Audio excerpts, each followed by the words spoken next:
Hello and welcome everyone to our Saturday stream. I'm Josh and this is our map and image creation. Here we go over all of our art related news as well as demonstrating all of the different tools that we use to create maps and images inside of Fantasy Grounds Unity. So thanks everyone for joining me today. Last week we started a map, and so I don't have a whole lot of prevalent news for you guys this week. There are a lot of things going on behind the scenes, but those are a little bit of ways off. There is a big update that is scheduled to be coming out if it hasn't already, which is going to change our sidebars and some other new great features coming your way. So that is exciting. Once those are released, we'll be going over. I'm actually going to do a little bit of a show on the new reference manual builder and how we can integrate a lot of the images and whatnot into that. So that should be pretty fun. But let's get right into the map that we started creating last week. It's a pretty fun one. And so what we've created here is a nice little beach scene. And we have some elevation elements as well as added into a little like cave area and whatnot. So you guys have been helping me come up with the ideas for what we're going to be creating here. And we're going to continue the elevation going up. I think we'll transition from this hard cliff into a more gradual incline. And then at the very top, we're going to do some snowy kind of elements. We're going to do a nice transition between all the way from a jungle up into like a snowy kind of high peak. So it should be pretty fun. We may need to expand this out a little bit. And if we do, we'll handle that as we go along here. It's very easy for us to do that with our layer system. We've also set all of this up into very specific kind of layers and folders. So for example, if we wanted to remove all of the water and then add this out into a much more, or if we wanted to include further land elements going down, we can certainly do that just by hiding this folder. We can also, because this is all done in a single kind of element over here, we can do underwater elements and many different types of things like that. We could continue this out and then make this semi-transparent and show some of that stuff as it kind of progresses through here.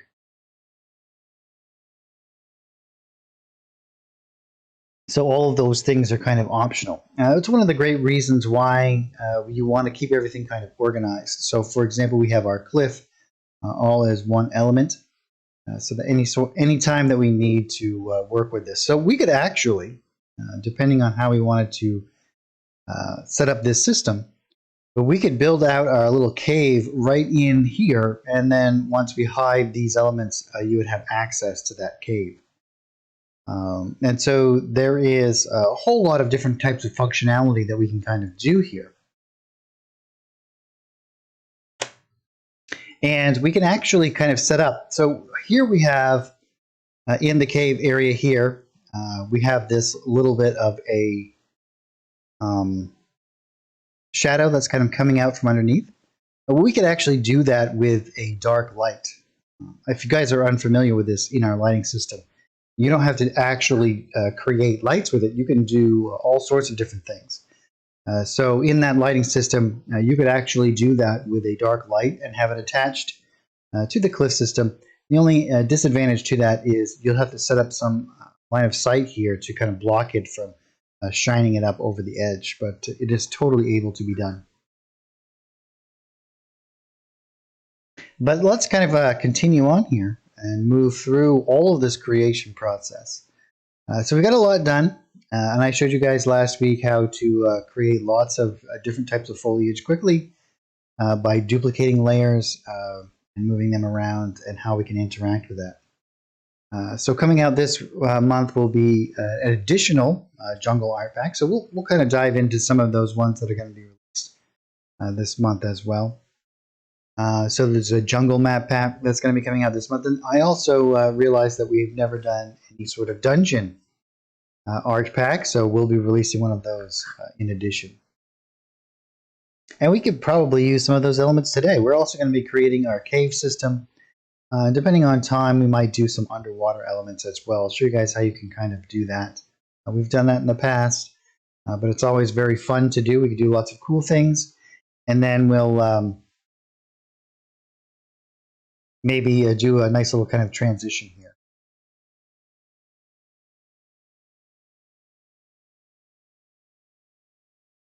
So let's jump right into this here. I'm using the winter theme today. And we're going to go into our FG jungle map pack. Let's go into the 3. And here we have like a whole bunch of new things. This is primarily focused more around ruins and whatnot. And we can do all kinds of really cool things with this in our decorations. For example, we have some additional kind of plants and foliage and rocks and whatnot. But there's over 60 new images of ruins and statues and things. So it's a great kind of addition to our jungle needs here. But one of the cool things that I added into this art pack is some of these trees adds a little bit more variation here. And one of the cool ones that I really enjoy is this one, this rather extended, and we can kind of open this up here. It's kind of an extended palm tree. It's that classic palm tree that grows at a very rigid kind of angle here and then abruptly upwards. This is great for these kind of cliff elements where a tree might be growing out over, or the water in itself. So let's grab this one, go into our painting layers over here, and in our trees here, which I believe is in our decorations below. And let's just grab one of these trees and I'll kind of throw this in here.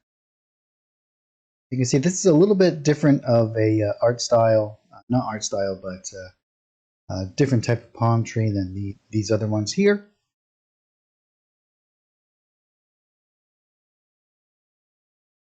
But we can do a couple of these like sticking out over the water here. Oh, let's make sure we're in our stamp tool over here.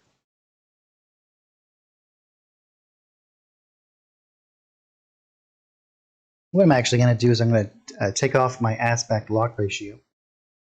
And then I'm going to adjust this to further kind of change up the way that we're going to interact with the system here. So that we don't seem like we're using the same tree over and over again. For example, we can widen this out, make it a little bit not quite as long. That's a little bit too exaggerated. I think 5 is probably about our limit here. And let's flip it. And we'll put it down right next to this one, maybe out over here a little bit.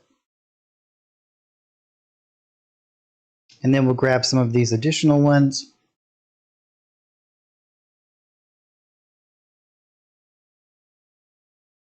Let's do something like here. We'll make this a little bit smaller. We'll make this one a little bit larger, actually. Right over the top of some of this. And of course, we're going to have to go in and readjust our shadows, but that's very easy to do. We go into our effects layer. And then what I'm actually going to do is hide area. We'll remove that. And now we can kind of create some nice little shadows here from these. We'll cast down ones. And I'll actually create a little bit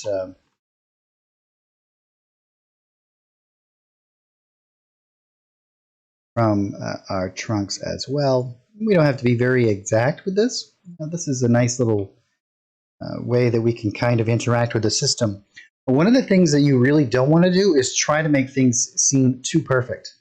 Nothing in nature is ever perfect, and there's always so many variables that we'll never be able to accurately reproduce the way that the shadows or lighting system is going to be happening.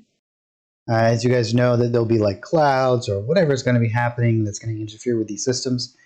So doing these a little bit looser oftentimes will relate to us in a almost subconscious kind of way that the scene is more expansive than we might anticipate. So never try to be too exact when we're trying to create all the different types of shadow elements and so on and so forth. We want it to be kind of unexpected things that are happening. If you've ever noticed pictures that seem the most natural, oftentimes will have light sources or shadows coming from off screen. And that just gives us that feeling that there is more than what we can possibly kind of conceive from the information that is presented to us. And we could add in a whole bunch of other elements. But let's move on and let's go up into our cliff area here. I'm going to keep this one separate. But what I'm actually going to do is we're going to create a new folder here. And this just layers is going to be shadows just for down below. We're going to create different shadows as we move up here. And you'll want to do that because as things get closer to the viewer, and the viewer is us looking straight down on this map, so whatever is higher up, the higher something is, it is going to be closer to us as the viewer. And we want to make adjustments to that based off of our contrast and so on and so forth. So it's important for us to make sure that elevation is treated in that way. Otherwise, it's not going to really be able to, or we're not going to be able to recreate that feeling that something is higher up in the air.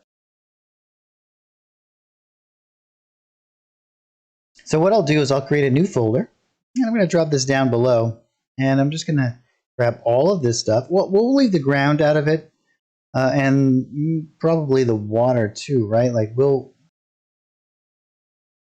no, let's put everything inside this folder, except for the cliff. And what this will do is this will just be everything that is below the cliff line, right? And we'll just call this below cliff.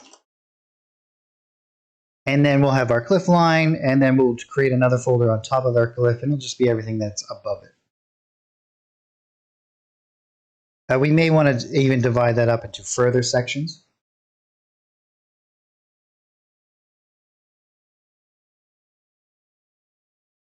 But I'm actually going to start to change the plant systems and everything as it kind of goes up. And this is going to help us kind of have that feeling that, and you can see that this is cool, right? Like how this kind of just comes out over the water. I really enjoy that kind of thing. But I'm going to still use some of these elements here, and we'll start to build up some of this other foliage and some of the other elements that we're going to have up here. So let's grab some of these newer kind of rock elements. So I'm just going to type in rock here.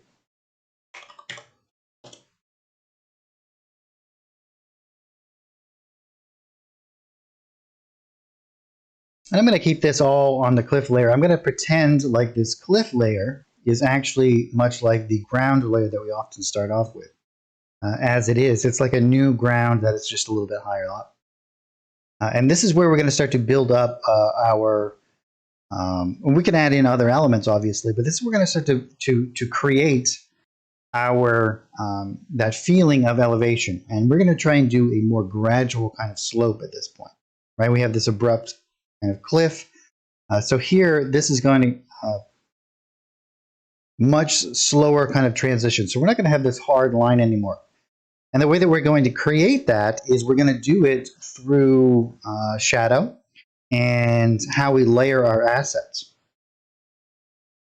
So you can see here, all of our assets kind of come at a very predominantly straight down kind of viewpoint. But if we were doing something that was growing up at an angle, even though they might be coming straight up, we would want to show the layered kind of system here, that the trees probably at the top will overlap on anything that's below that. And when we have our ground set up in a particular way, right? So if we are going in this direction with our ground, we're actually going to be having more landscape in a shorter amount of distance, so things are going to overlap a little bit more. And it's these kinds of things, these very subliminal kind of creation processes that people pick up on and will instantly identify it, even if they can't articulate it or they don't really know how or why it is that way. So things along the lines of rocks, for example, will be layered on top of each other as they go up the incline. And the first thing that I'm actually going to do before I start to place any sort of objects is I'm going to create, well, we can actually probably paint it in, but we're going to do it on a separate layer. And this is going to be the shadow and highlights that is going to be created from the elevation process, right? We're going to remember that our light system is coming from this direction. And we are going to be doing highlights on this side of the elevation and shadows on this side. So the more abrupt the elevation process, then the more shadow that's going to be cast, or the less gradual it's going to transition from our shadowed areas into our lit areas. So let's grab some of our one of these little image elements, something along these lines. And I'm actually going to drop this down. Let's get rid of all of our red and green and most of our blue. Bring it down to something around like 25. And then I'm going to drop down my opacity to also something around 20. You see it's very subtle here. I'm going to make it quite large and make sure that I have my stamp tool selected here. And so what I'm going to do is I'm going to create a almost like a hill, and it'll kind of be a gradual kind of process. And again, we don't want it to be too perfect. We want there to be variations in the elevation as it goes around, lots of bumps and highlights and inclines and declines and so on and so forth. So kind of just have fun at this stage and start to play with the creation process, right? And as we begin to, and actually let's go back into our little area over here, and well, not quite yet. Let's continue on this process, and then what I'm going to do is I'm going to build out some more ground over here so that we have a better kind of interpretation of that. And we can always hold down A at any time and decrease or increase our opacity of this.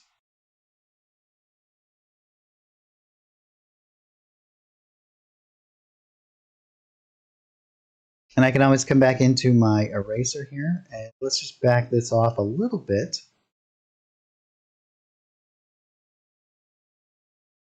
And actually what we want to do is let's make this a little bit more gradual as it goes to the top. So it's going to be darkest down here.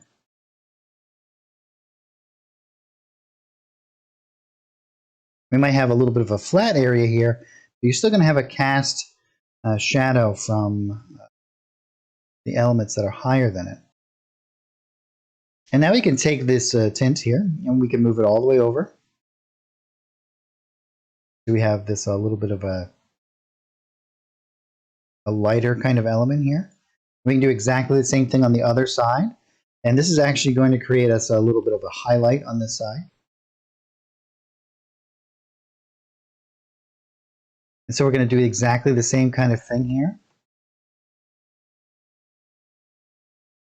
You can see that this is going to immediately start to change how we feel about the elements. So if we zoom out here a little bit, we can see that this feels highlighted and this feels in shadow over here. So with this very easy kind of gradual kind of change here, I'm going to go back into my cliff area and I'm going to start to build this out a little bit more. I believe what we did was we used the other jungle art pack too. And in here in our decorations we have this dirt.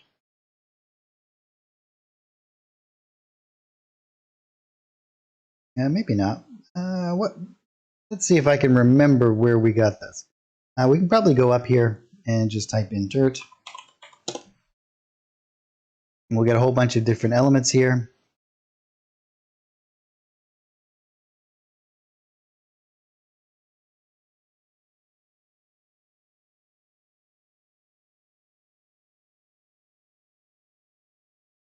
Well, I guess it's just the one from the 2019 art pack, just made a little bit darker. Yep, I'd say that that's what it was. And so what I'm actually going to do is I'm going to hide this painting layer, and I'm going to go into my tint and grab my color picker, and we'll go into one of these lighter areas here. And then we'll just adjust this manually to get it pretty close to what we had before. Moving these up slightly.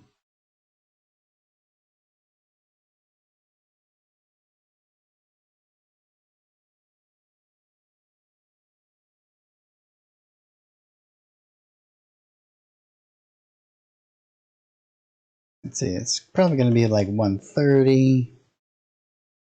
And this is going to be a little bit down as well, so maybe like 120.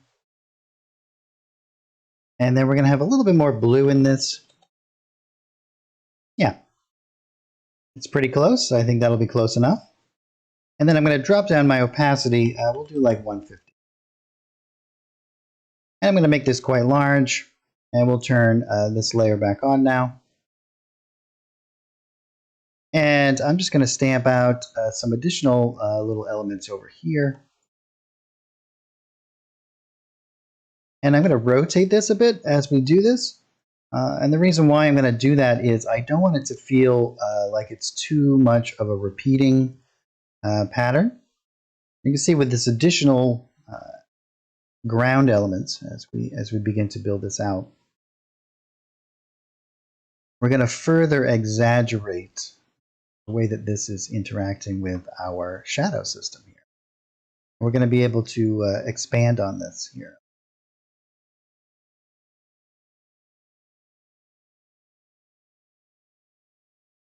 Yeah, that'll be good. Now let's go back into our shadow system over here, and we can actually put on this. Let's do elevation, shadow. Well, let's just put in elevation because this is going to be where we're going to be putting in all of the elements that's going to help us. And all of the other stuff that we do is going to be between our cliff and this elevation layer, so that these will affect everything that's underneath. And when we do our adjust colors layer to do our individual little shadows for, it'll be further augmented by that. And it'll help us maintain a pretty consistent differentiation between one side and the other.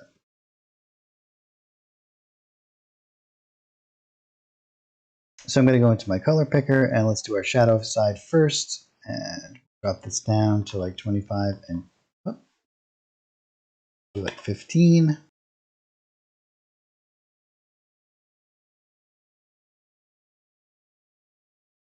And so without getting too into kind of what's going on here, we're going to be adding in some snow elements and all kinds of stuff here at the top.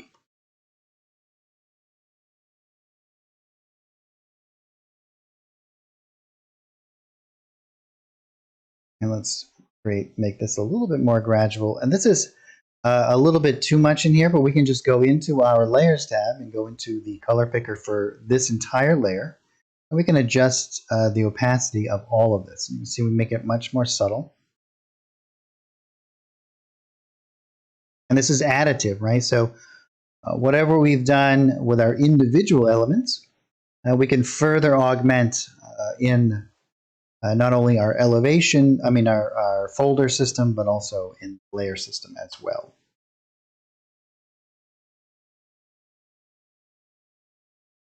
And we're just going to create a little bit more of a gradual kind of change over here. I want this to kind of feel like it's sticking up a little bit.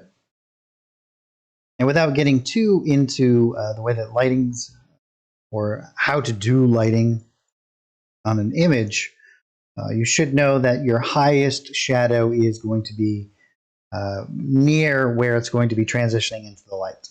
Now we have a lot of reflective light, and that is going to light up the other side here, as well as ambient light coming down from the sky. So our highest contrast is going to be where it will be transitioning. And then again, I'm going to come over here and let's move these up.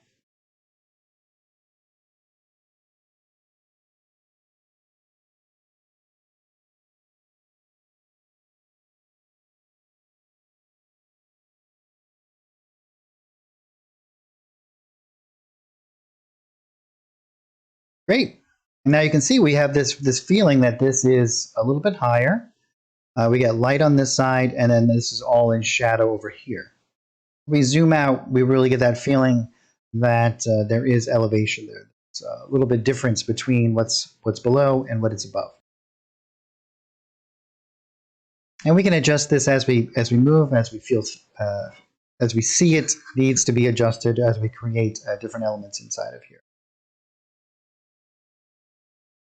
And let's create a new painting layer. Let's drop that in between these other two. And now we're going to jump over into our Jungle Map Pack 3, and let's type in rock here. I'm going to use some of these rock elements, and we're going to start to build up some additional kind of structures in and around, natural kind of structures, where we're going to be creating a further feeling that this is on an.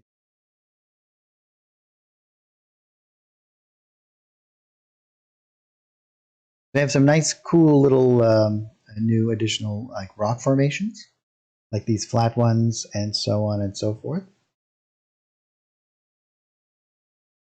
Sorry if you guys can hear my phone. I'm gonna just turn that off right now.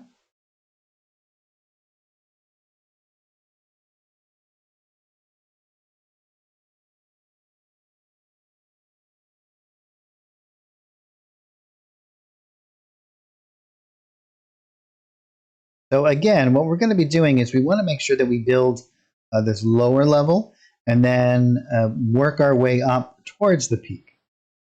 That's going to make sure that we do that layered kind of content that we want to. And we don't want to just start placing things all over the place. We really have to think about this as building from the ground up, right? So whatever is lower has to be placed first. And that's not necessarily just means like what is a height value as far as like trees go on top and so on and so forth.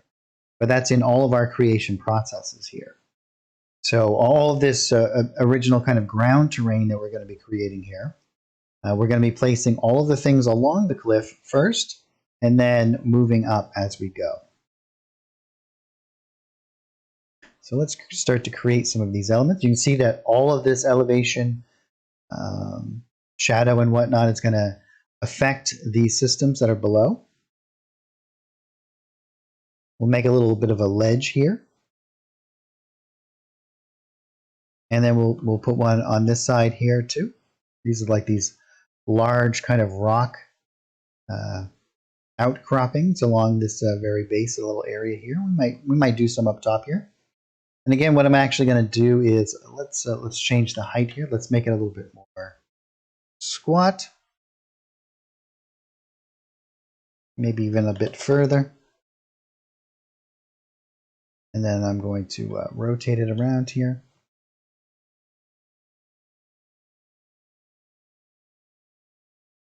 And we'll grab some of these other rock formations that we have. And I'm just going to kind of place these around currently.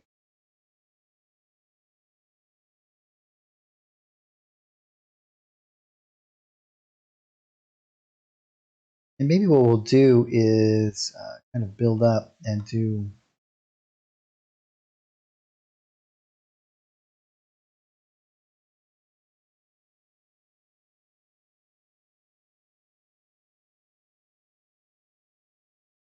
all of these kind of elements first.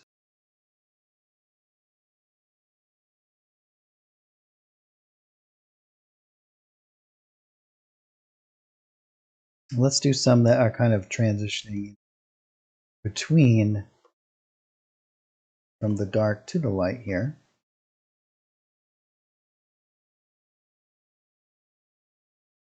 And we'll just kind of place wherever you feel like they're going to have some sort of impact. Not necessarily just visually either, but you always want to be conscientious of the actual playability of the map that you're creating. So now that we're done with those rocks for right now, let's go into our decorations here. We got a lot of new ground elements here. And we can start to grab some of these foliage and whatnot. We have a new grass brush here. And even though that I've actually made this one square, it makes some really cool and interesting kind of interactions here. Now this is quite a bit more green than we need because we're going to be kind of going up into these other elements here. So I'm actually just going to change the color of this. I'm going to drop down the opacity. And we'll drop down the green a little bit and all of these. Make it a little bit of this, it's more of an army kind of green here, not quite as dark as that. And what I'm going to do is I'm going to transition like some of these here. We can build up, and I'm going to start to stamp this in here. This is just going to change up and create some nice little interactions here.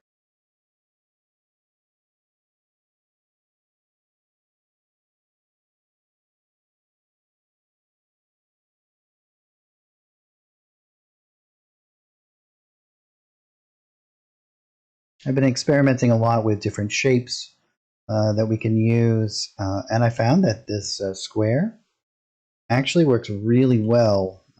You can, as you can see, layering it over each other. You have the option of creating the edge, which you don't really with the rounded one. You can kind of build this out and overlap, blending in the transition of a lot of these rocks and whatnot.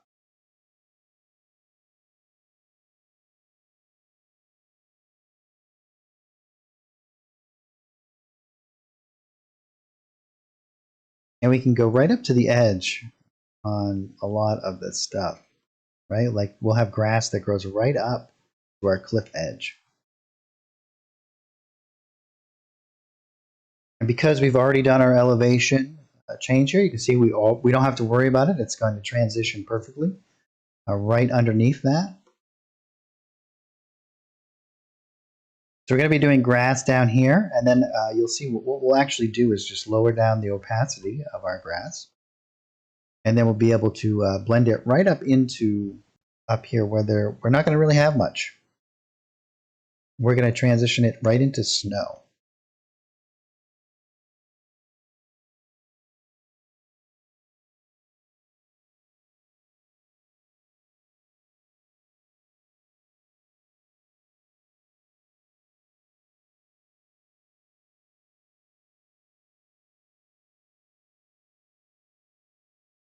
And I'm going to fade some of the side of this rock.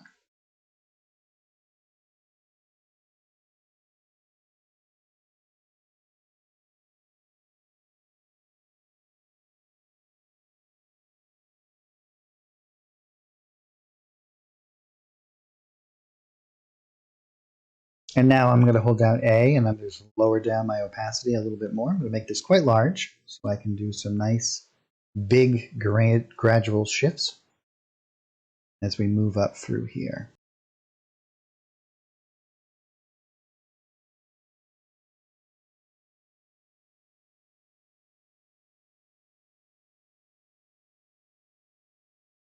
Great.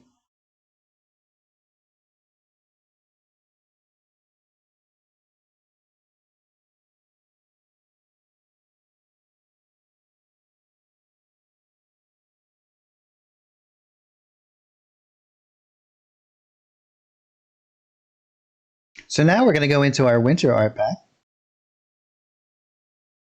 Transition right over here to our winter one.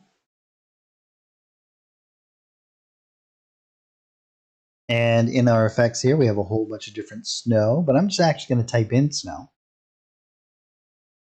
Because not only in our effects, but we have lots of different snow elements and pieces here that we can all use to kind of differentiate between the top here and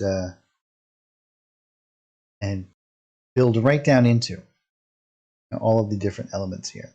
So let's grab one of these, something like this maybe. And again, we want to make this a gradual transition. We don't want it to be too abrupt. So I'm going to drop down my, let's actually create a new layer, and we'll call this one snow.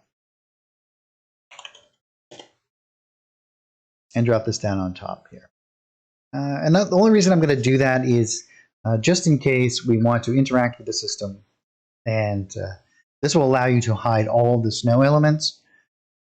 Let's say you want to use this map in a different type of way. And that's the other way that you want to set up your maps, right? Like you want to make sure that all of these things are able to be changed, right? Like that's why we have set up the system as it is now, where we can hide all of the water, all of these other elements. So we want to maintain that functionality here. So what I'm going to do is I'm just going to hold down A, and I'm going to lower down the opacity of this. And I can go right on top of these rocks here.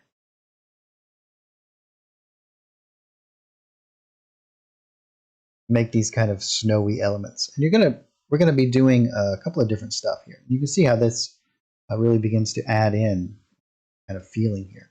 We might even want to do a couple of different layers of this in other areas here. So we're going to start to stamp out here. I'm going to do some large ones. Let's actually switch over to something like this. And again, I'm going to hold down A.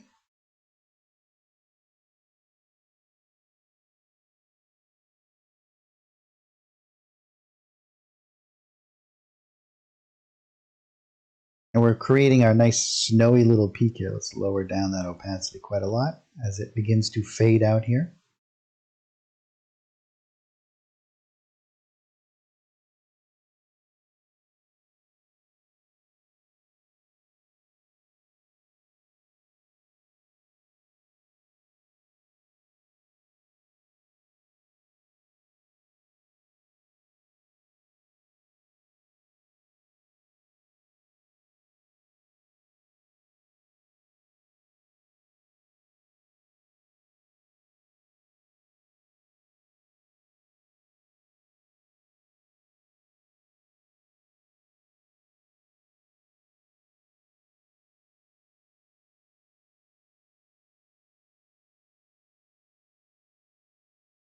And I'll zoom right in and change the size of it.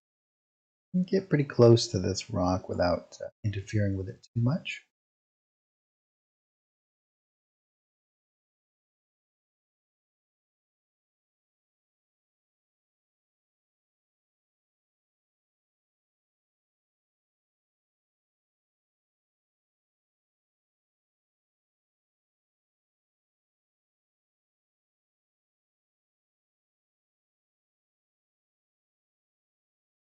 And then we'll do some larger ones as well.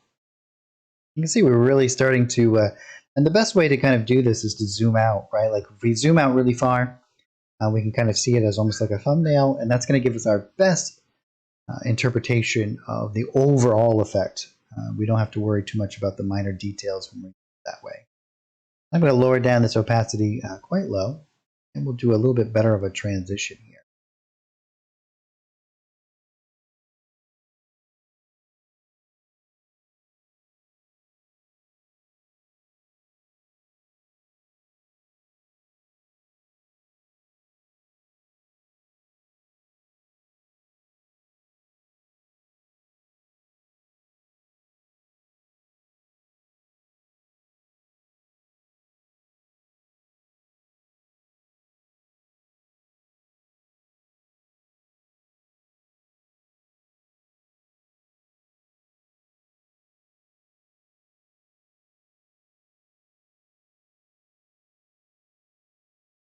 Awesome.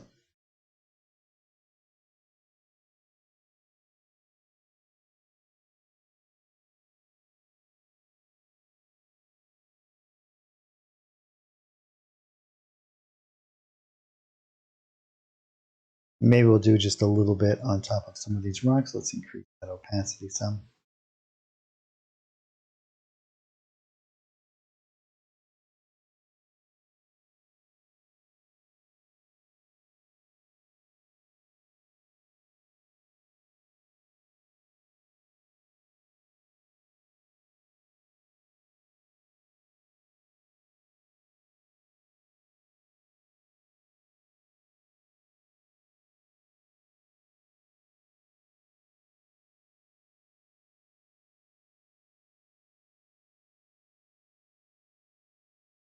Perfect. Great. Now we can move on. Let's go back down to this particular painting layer. We're going to start to add in some other little foliage elements. So we're going to be jumping back and forth between a few different art packs. And then maybe at the end, I'll go through and we can kind of look at all of the different elements in some of the new art packs. But here we'll go into our decorations and we'll grab some of these lower kind of ground plants like this at first. And I'm just going to start to paint some of this stuff in. And again, this is just going to be, we can kind of lower down that opacity a little bit.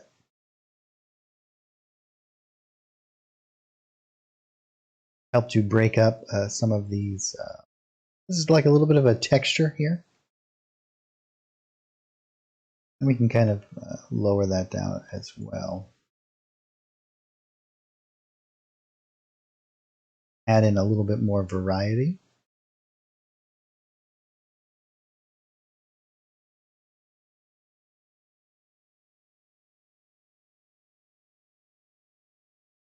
We might even want to change the colors here a little bit. Let's lower down our green,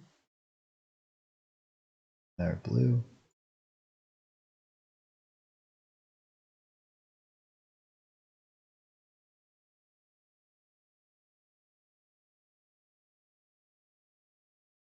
And we can grab some of these additional kind of elements. But I think that's pretty good for ground cover. Let's move on to some of these other little plants that we can kind of start to place around here.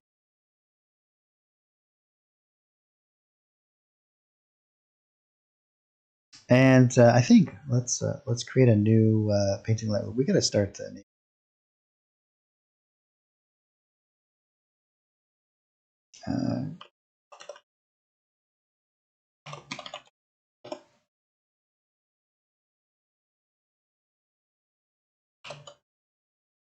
and again, we want to make sure that we start down along here and that everything is kind of layered as it goes up. And I'll start to demonstrate this now. We're going to move this above the snow. We can add in other snow elements on top as well so that we can make some of these seem a little bit snow covered. But as we begin to place these, I wouldn't want to come down this direction very often. What I want to do is I want to make sure, because I want to make sure I get that feeling that there's elevation here, which means that we have more ground and less space as it goes up. So that anything that's up here, even if it's smaller, it's going to be, from our viewpoint, probably layered on top. So if I do anything along that direction, I want to make sure that I move it that way. I'm going to start to place some of these shrubs and bushes around.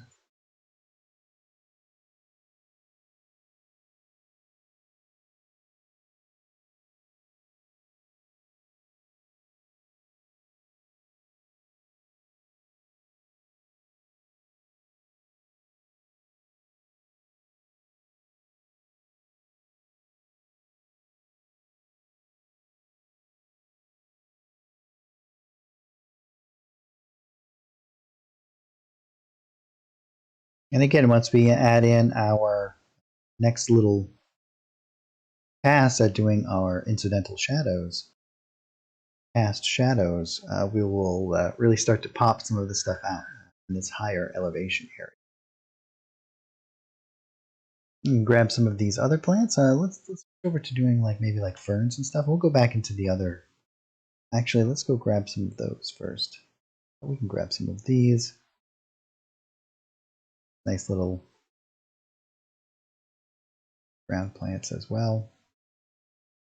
You might even want to put these down a little bit below, poking out.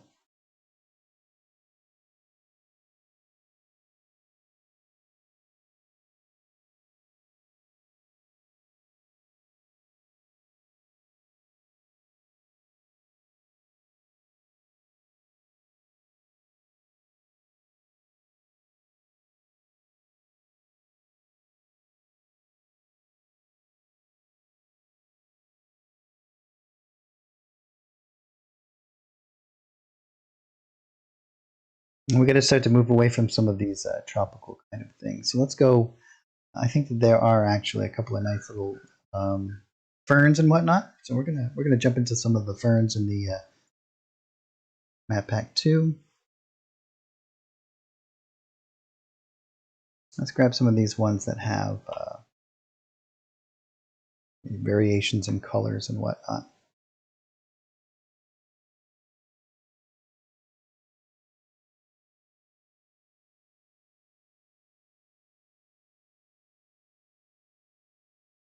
We'll start to move from these jungle plants down at the base here to more deciduous trees, typical kind of temperate forests.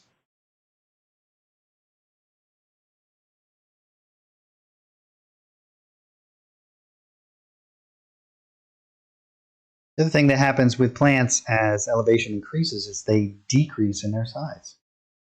I don't know if you guys have ever been at the top of tall mountains. I'll show you what I'm going to do. Once I have a pretty good base of plants here, we're going to duplicate this layer.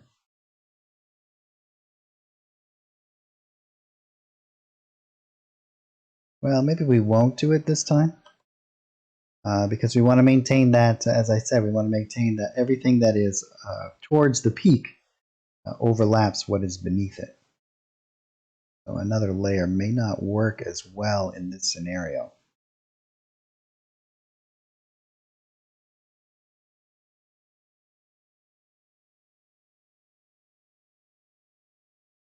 I think what I'll do is I'm going to actually make this one a little bit darker as well. Let's lower down the green.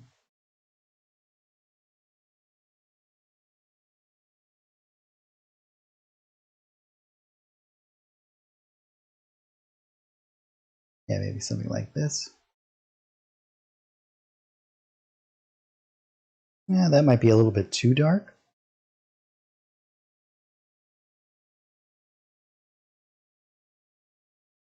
Yeah, perfect.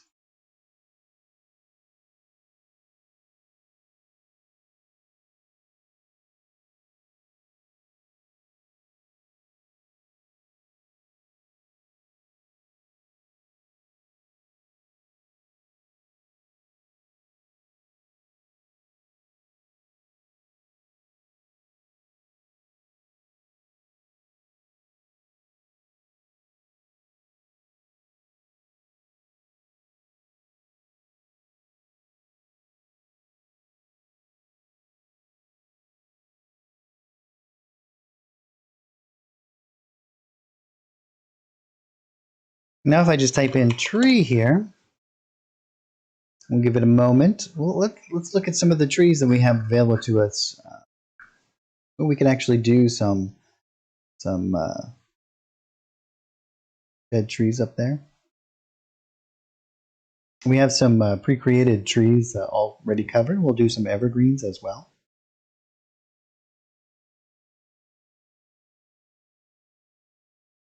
I think this one will probably work for us quite well in this area. Create a new layer. We'll call this one trees. Again, we're going to drop this down above our plants.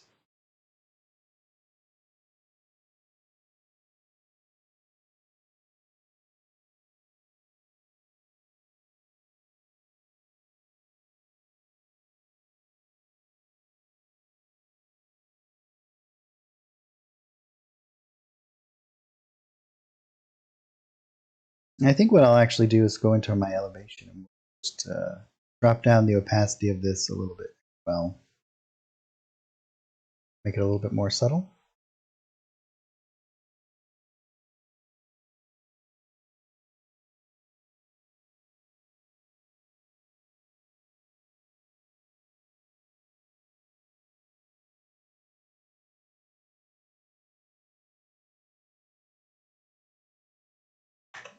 Make sure we have our stamp tool selected here.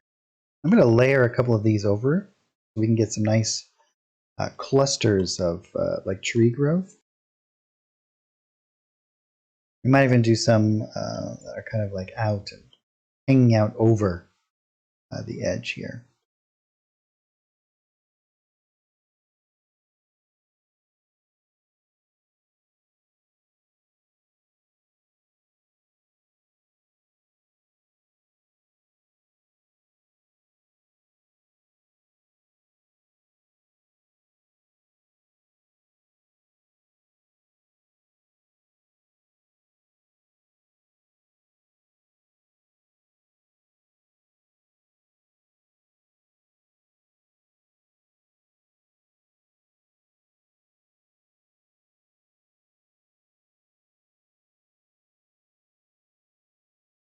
And let's do some here. That's kind of like cliff growing trees that hang out over the edge here a little bit. You can go with a little bit more of a sporadic tree element. So you can see by building up these layers from this kind of like base all the way up through, that's how we start to almost as though the landscape takes on a personality of its own.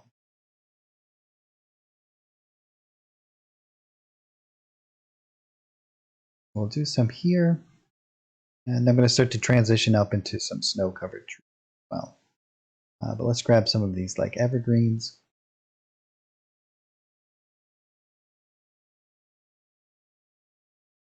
And again, I think what I'm going to do is we'll darken these ones up a little bit. So I'm just going to drop down the red, all of the colors.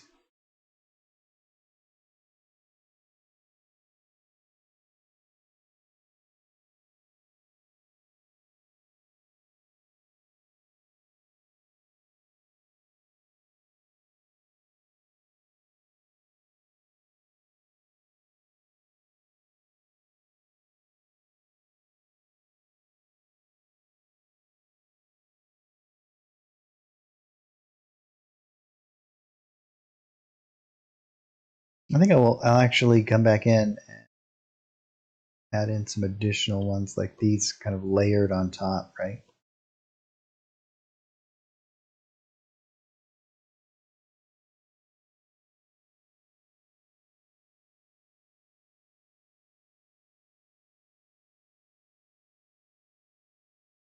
Now there's a couple of different ways that we can kind of handle our transitions here. You can see we just have so many different types of trees. These ones are actually from the 2019 art pack.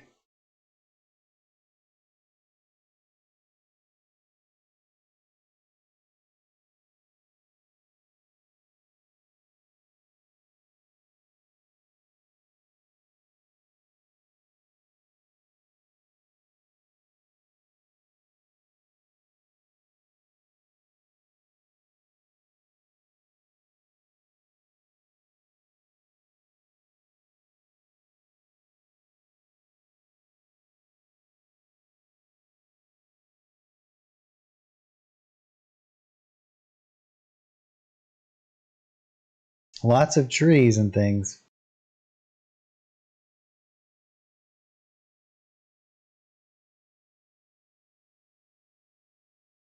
And these are all from the winter art pack. Which let's go into that now. I'm just actually going to go up and switch over to the winter art package.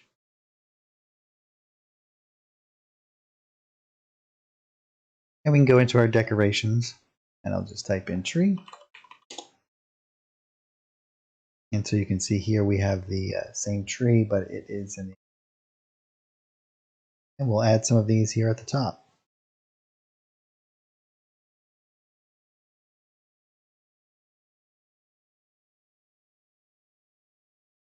I'm not going to use any of the ones that have the built-in shadows.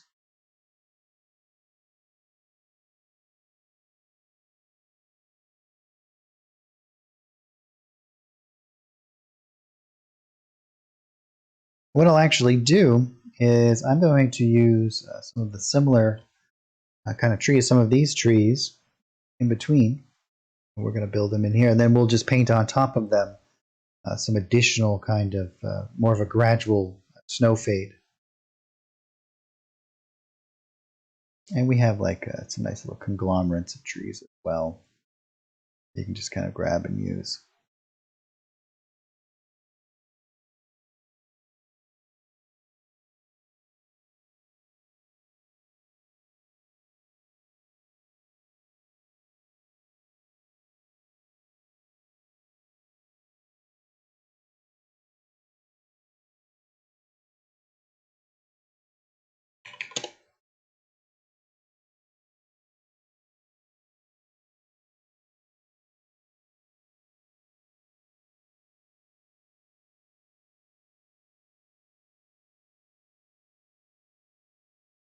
So we'll grab something like this, drop this in here.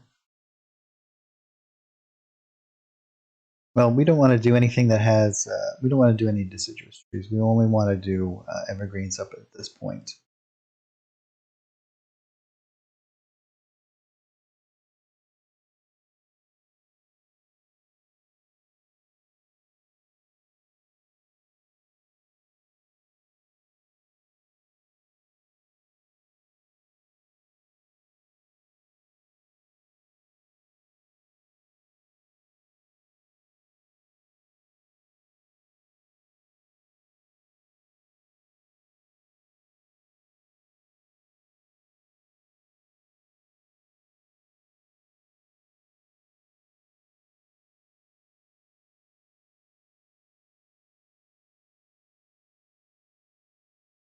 And I'm just kind of placing these around. Maybe drop one. Well, maybe like here. Yeah. And I think that'll be probably pretty good for our trees. So let's go into our winter art pack once again. And I'm going to go into the effects. I'm going to grab one of these snow elements like this. And right on top of my trees here, I'm going to lower down my opacity of this. Kind of fades through. But I'm going to start to add in some snow to them. And we'll concentrate on like the peak here. Fade it out.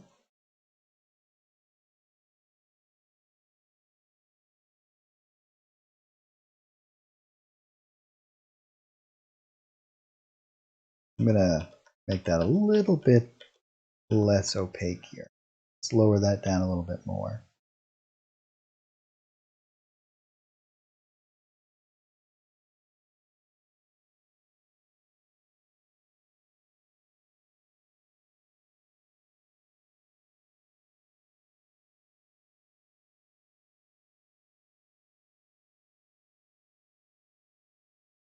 Yeah, that seems a little bit more natural.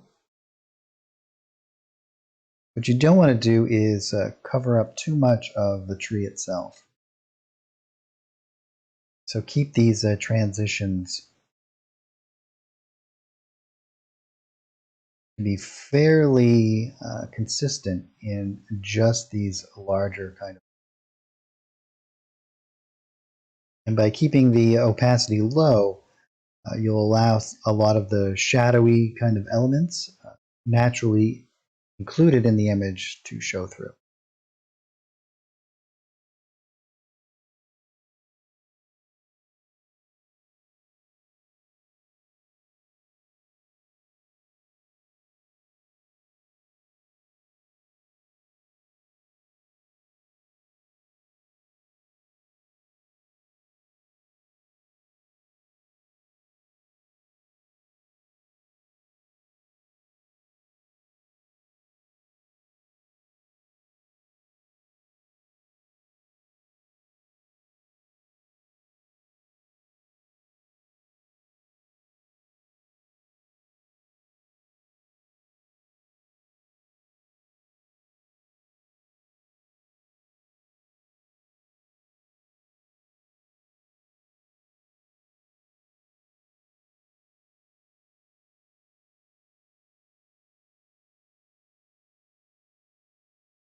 And we'll do some along these edges.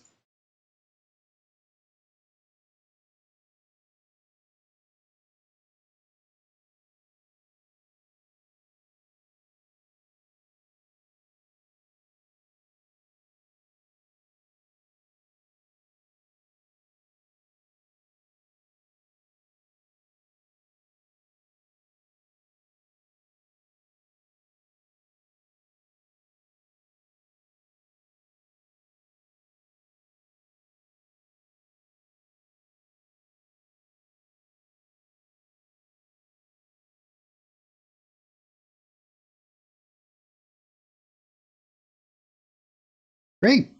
Now let's create a new effects layer. And inside of here, we're going to do just colors. Drop down our brightness here a bit. And our green and red, get more blue. We'll have to adjust these after we create our mask here. And we'll set our blur on our mask to like 50 to start off with. And then I'm going to hold down Alt, and I'm just going to start to paint out shadows.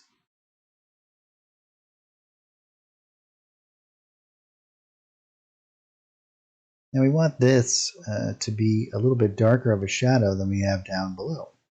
And that's going to help us feel as though that this is higher up to us. That this is much closer to the viewer. Anything in higher elevation.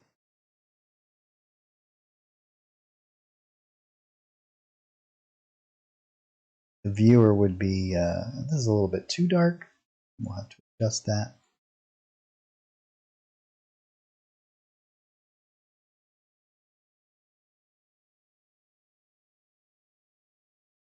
Which the viewer is the player, not the character.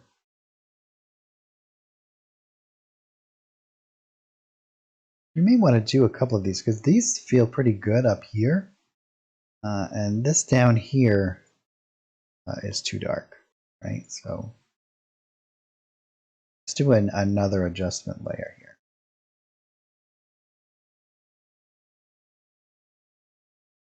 I'll continue using this. This does feel pretty good up here.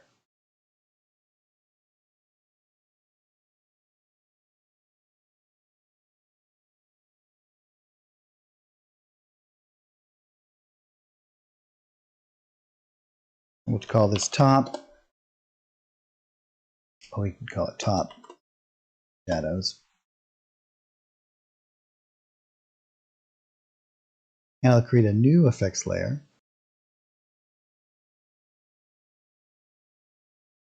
And we'll drop this down a little bit.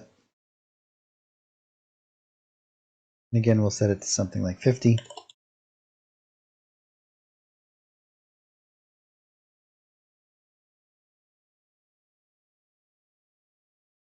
And this is much better for off of the peak here.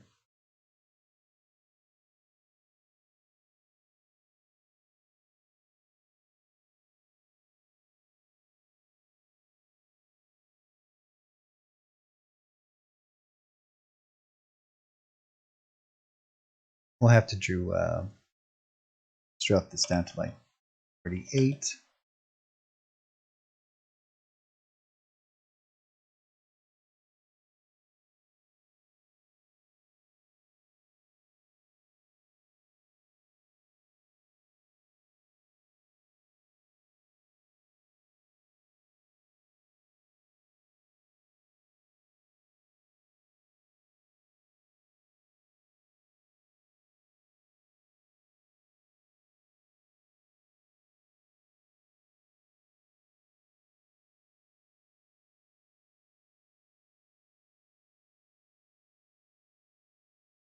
And we can do some of these ones for these other plants.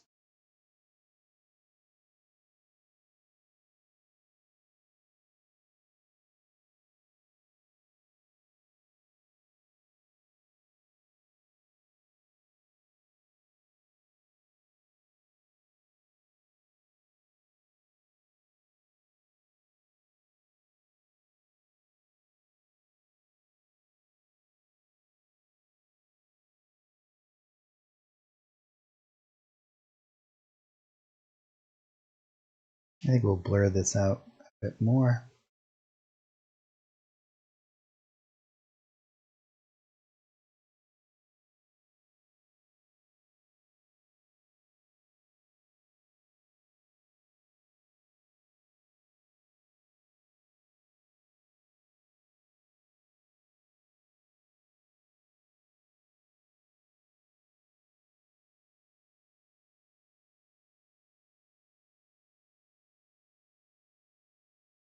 We'll grab some of these and through here. Yeah. This one.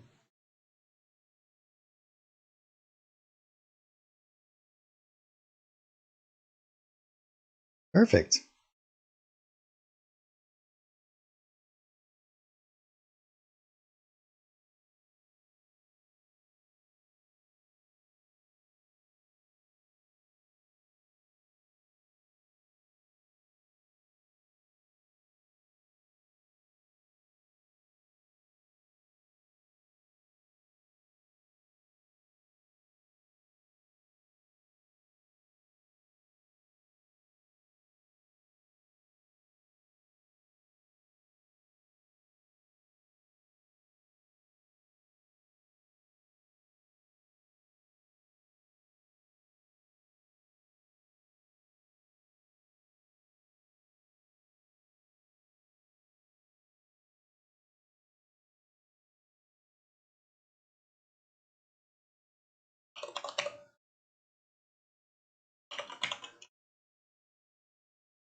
Nice. Now that we've created our topical environment here, depending on how much snow you want it to be and how much interactions you want to have, you could do another pass of snow, for example.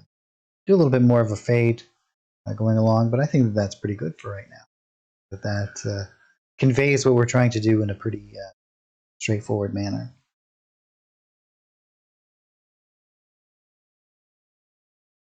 The next thing we're going to do is we're going to start to build our little cave system we have here. Now again, what we can do here is let's create a folder. And inside this folder, we'll add in all of these things. And we could even add in the cliff in here as well. We'll put this at the bottom.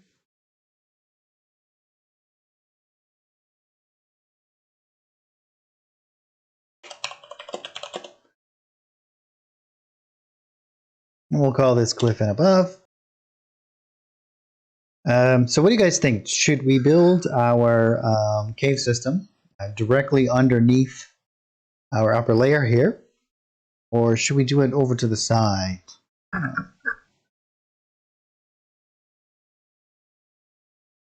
then we could also, if we wanted to, we could do a little bit at the bottom of the ocean. We could do like a shipwreck under the water. Or we could even actually add some ships and stuff here, which would be kind of cool, huh?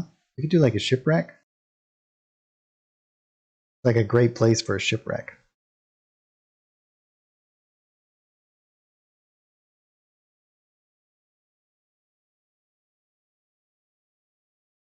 What do you guys think?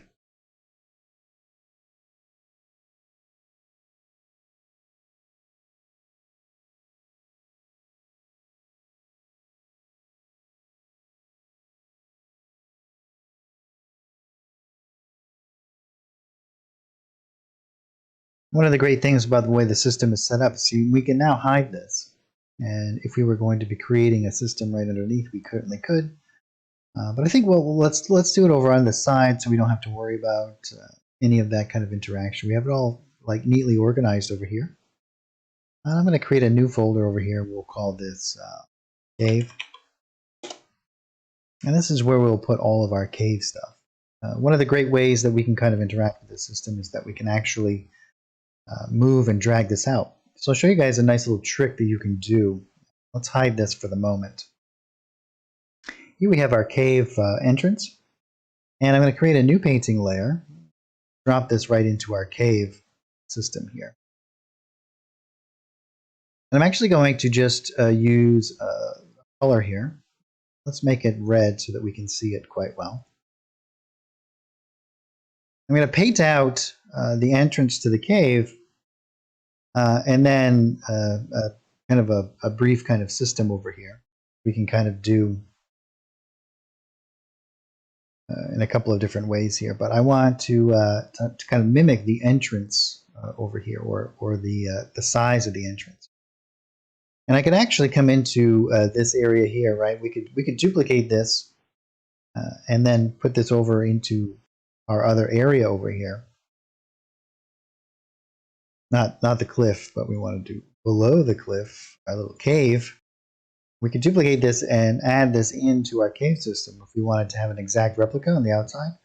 But I'm not too concerned with that right now. I do want to make sure that the entrance is about the same size and facing the same direction and all that stuff. So I'm going to just do like a nice little baseline here. Let's make sure that we're in the correct painting layer. And so maybe we'll have this enter into here. Actually, you know what? Let's have it like enter right in something like this. And then I'm just going to do a really rough kind of idea about the size and space that I'm going to be using. Right, and now if I turn this on, you can see that this is going to be our cave system. And it's going to be just underneath here. That's about the size and whatnot. So with this selected, I can now come over into here, and I can grab this and move it over to the side. You see. And I'm going to use this as my base. So now I know that it's just going to fit the area quite well. I don't have to worry about it interacting or interfering. And I can block it off with my line of sight, all of that kind of stuff. So we don't have to worry about it. But this way, when my players say they're going to go into this, I can just grab them and then just drop them right in the front of the over here. And now I'm going to build all of this cave stuff right into this little cave folder over here. And I'm just going to use this. I'll delete this painting layer as we progress, once we have it all laid out. But this will just be, as I said, my guide. So we have a nice underground art pack that we can use. And we can also use a lot of the elements from the dungeon art pack that's going to be coming. But that's more for constructed elements, and this is going to be a much more natural kind of cave system. So we can go right into our underground art pack. This is the Underground 2 map pack. And here we have a couple of different nice backgrounds. And so I can grab one of these like stone kind of backgrounds, or if we wanted to have it like dirt or whatnot. And again, I'm going to drop this right underneath this little painting area. And we can set this size to be whatever we wish, right? But this should work pretty well. I'll make it a little bit bigger. Let's make it like 30 by, no, not 60. 30 by 30, just to give us a little bit of room here to work with. And we can also paint out, if we wanted to, we could do a little bit of this same kind of dirt right here at the entrance. So let's make a new painting layer, and we'll put this down here, because this is our actual guide. And let's rename this to just be lines.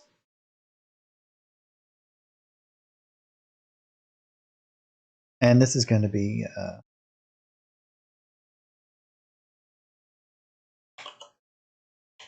ground texture. Because now I can go into the 2019 art package. Not the module. The art pack. And in our decorations, we have a dirt brush, which is, well, let's not put it in there. Let's put it where we want it to go. And this is going to duplicate the sand and whatnot that's going to be coming in through here.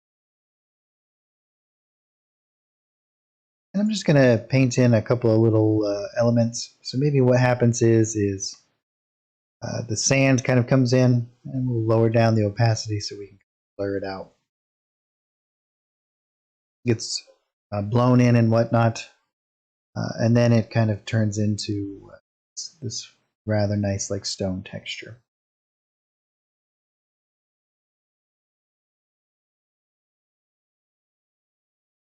We don't have to worry too much about the exterior here.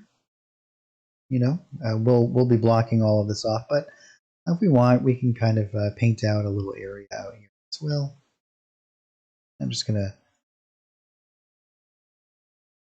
do a little section here. As you can see, we have a little bit of water right there and whatnot, but this will work out pretty good. We have all some rocks around the outside, but what I'm actually going to do is let's go into the underground art pack.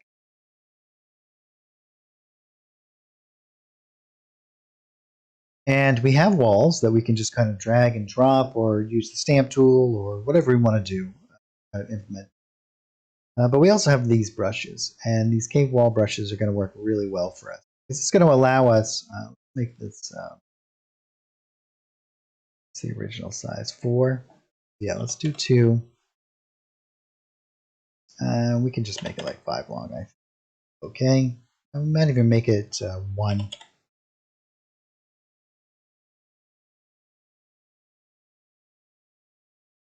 Make it something like this size. And we'll make a new layer here. We'll call it cave walls.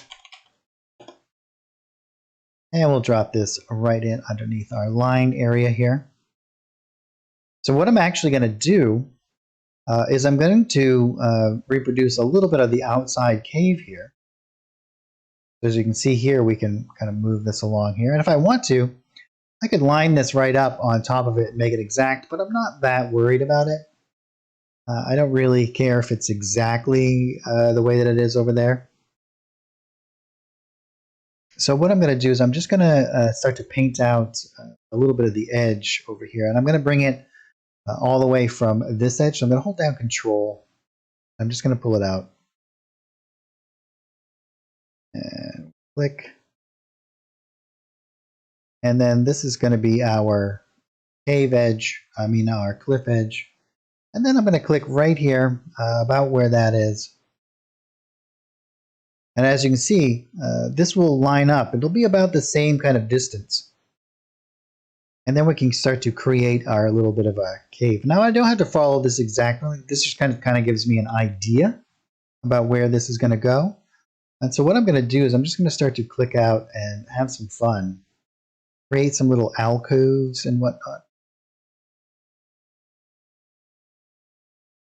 And then we can build this in like this.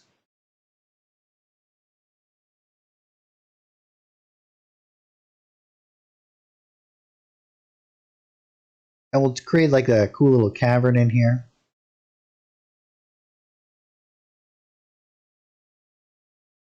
Maybe we'll do like a little bit of a choke point. And another little area over here.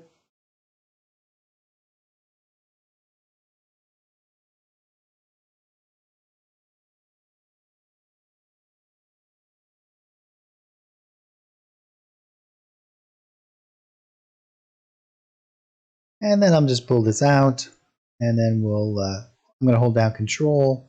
And again, well, that could have gone a little bit closer to the edge, but I think that's going to be it. And now I can delete this layer. Now we'll know that it fits against that pretty well. Now for my own particular way that I like to do this, I'm going to go back into my walls. I have some filler areas in through here. And as you can see, if we zoom in here, pretty good thing. We have a little bit of discrepancy about the texture on our background. So what I'm actually going to do is fix that. We have this background that's 30 by 30. I'm actually going to make it 15. And we'll move it up into the side here, and then I'll just duplicate this. I'm going to flip it. And then I'm going to grab both of these and duplicate them. And then I'm going to flip them this way. And then I'm going to grab all of these and put them back about where they were before. So now we have a little bit more consistency between that and that. Great. Going back into my ground texture, let's add a little bit of variety there. We have some nice little ground elements here. Oh, nope, don't want it there. We want it here. And what I'll do is I'll just lower down the opacity here, kind of blend this in across the way.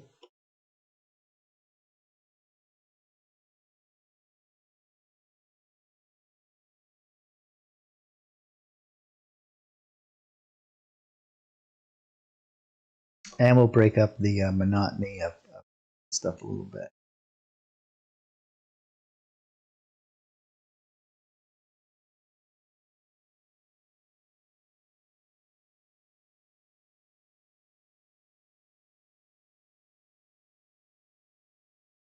Nice little bits of variety of our floor here.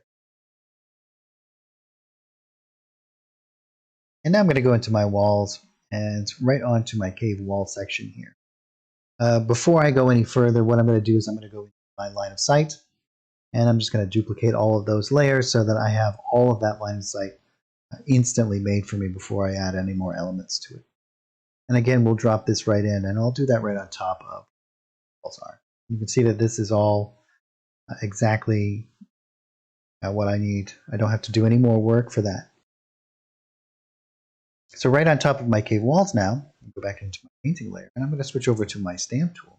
And I'm just going to fill in these elements. I can actually do it on my ground texture layer if I want to. And this is a step that you guys certainly don't have to do. Your players are never going to see outside of it. But when I'm creating these, when I'm trying to build these environments, I find it much more helpful because it gives me a really quick identifier as the interior and space that I have to work with. It just helps to kind of separate those out a little bit here. So I have some square elements, but I'm just going to grab this guy. And I think what I'm going to do is I'm going to do it on my ground texture. And then what I can do is just start to fill in these elements. And where I'm doing it underneath the wall, I don't have to worry as much about spilling out. And kind of just go along here. And again, this is something that you certainly don't have to do. And if I was in a time crunch, if I had to build an area, but you can see how quickly you can do this. You can actually do this on the fly while playing.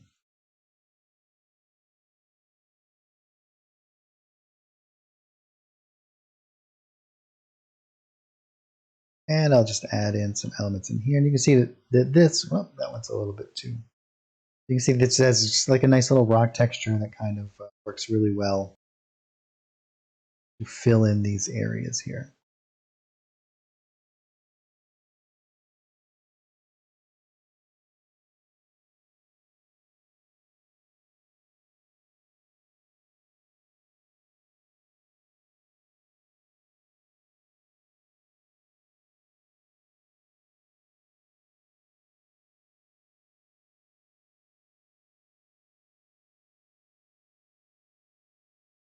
And we'll go right along the edge here. And boom, all finished. We might want to actually add some grass on the outside as well. Why don't we do that while we're at it? We'll go into the 2019 art package. And I'm just going to type in grass. And we'll grab like this one. And here we have some kind of grass elements. Actually, let's grab this. We'll make it match a little bit.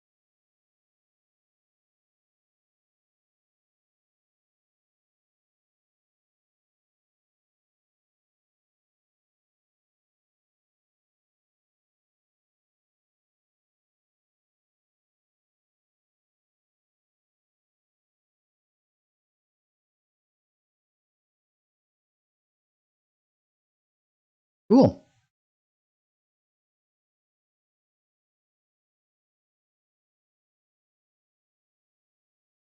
The next thing we'll do is we'll start to build the interior down here. So we'll get to do all of the fun stuff on the inside of this little area. So let's go back into our underground art pack. So is there anything that you guys can suggest that we can kind of put in here? I think what I'm actually going to do is use some of these rock formations in here as well. We can do that in the ground texture area, like coming out from the walls and whatnot. But we can also build our own elevation elements. There's a great brush that we can use inside of the underground art package.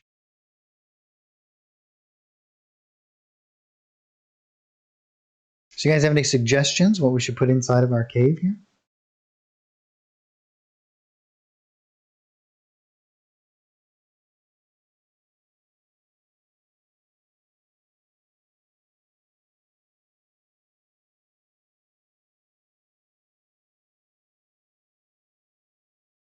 Should it be a creature lair? Should it be like a bandit hideout? Should it be, what do you guys think?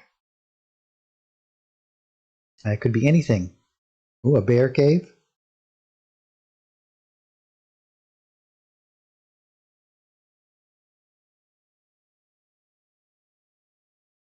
Yeah, we could do like bones and other stuff around. Oh yeah, an owl bear, a classic D&D monster.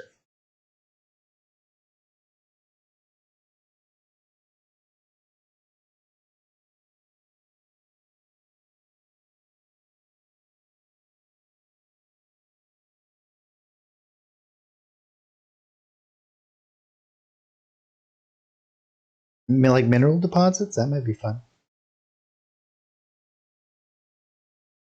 Ooh, a sea bear.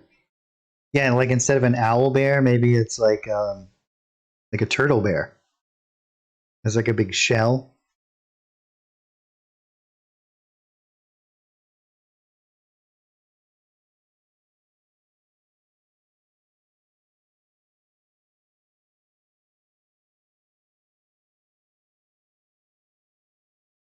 And why don't we do part of the cave submerged then, right? So I think we talked about it last time. Maybe as the tide rises, the water encroaches on it, and there's like a big pool in the background, or maybe even some tunnels that go out.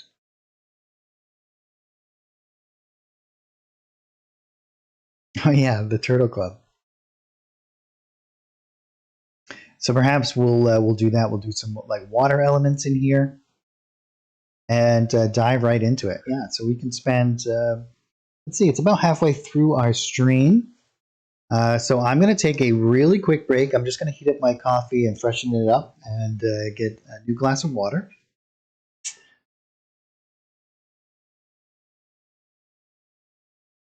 And I'm just going to take a really short break, and then we'll spend the rest of the time today building this cave. And as always, all of these maps will become available on the Forge. Once I get enough maps together, I put together a little bit of a bundle. So you guys will be able to download these for free. You do need to have either to own the art packs that are used to create it, which are, we only use the official Fantasy Grounds art packs, or have the art subscription, which is $5 a month or $50 a year. But you will have access to all of these for free, and that does include all of the different folders and layers that we create, so you can adjust them, change them, do whatever you want.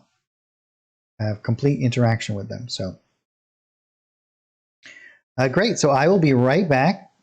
Just going to take a short break, as I said. So just hang out. Thanks everyone for joining me today, and we'll be back in just a moment.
All right, and I'm back.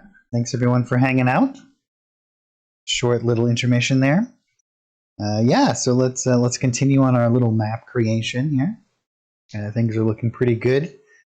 So the first thing that we're going to do in creating this, let's do some of the some submerged areas inside of our cave, and we might even want to expand it. And I can show you guys how you easily add in additional elements. We can do it several different ways.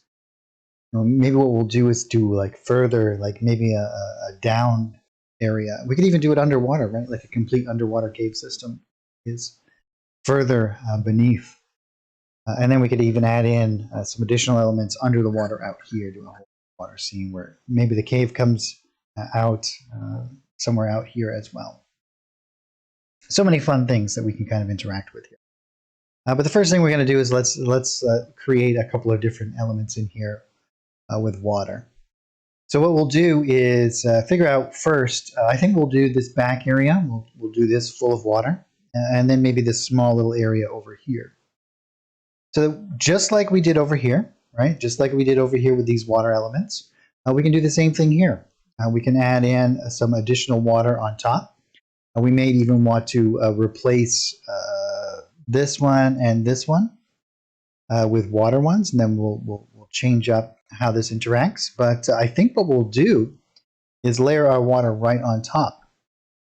And we'll lower down its opacity so you can see some of this, so you can still see that it's like a rocky transition underneath. And then we can do some nice little kind of interactions with the way that the water system works here. Should be super fun. So we're going to go into our coastal art packs. So our I think our map pack 1 has primarily everything that we're going to need to do this, right? So we have our splash effect inside of our decorations. We have lots of different. This is all things like sea related, like docks and rocks and things along those lines. But in our backgrounds, we have a nice water one, as well as our brushes. We have some nice little coastal kind of brushes that we're actually going to be using to kind of to do this. And this is what we did to create our little area right here on our beach, right?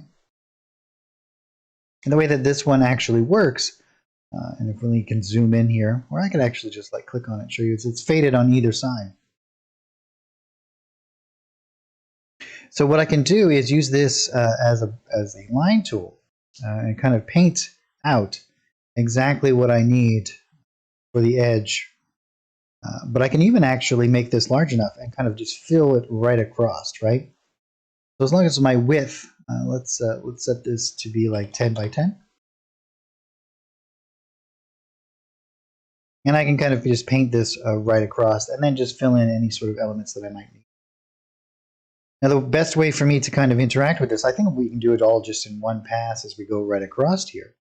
But I'll create a new painting layer. We'll call this Cave Water. And we're going to drop this right in. We want it underneath our walls, but we're going to do it above our ground texture.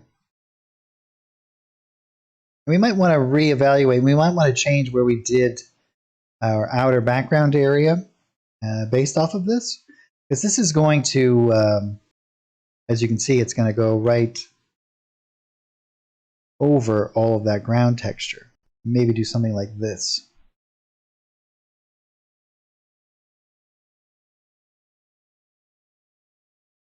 Or we can probably just like clean out that edge there a little bit. But we might not want it to be like straight across like this. We might want to do it a little bit of an angle here. So I'm just going to start it off. We'll bring it in something like this. And then maybe we'll bring it down. And then back up. And across, maybe something along these lines. And now I can move over into this particular area here and see where this is. I could now adjust this, kind of get this into a better transitional state here. With the width of it, this gets a little bit wonky in through here. Let's try that again.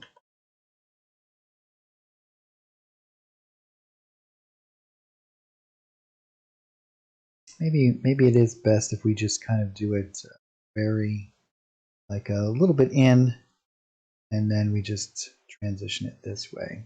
Yeah, I think that'll work pretty well.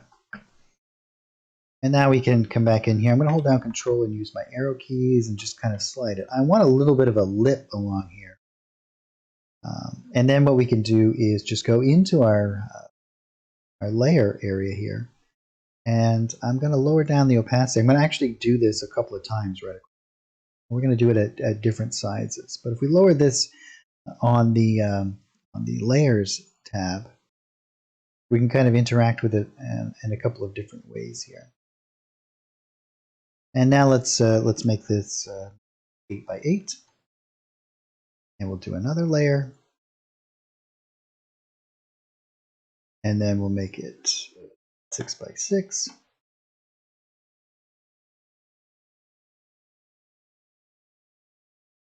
Yeah,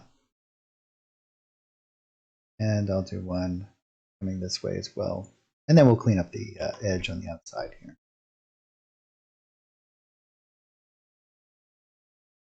And while we're at it, why don't we do like here?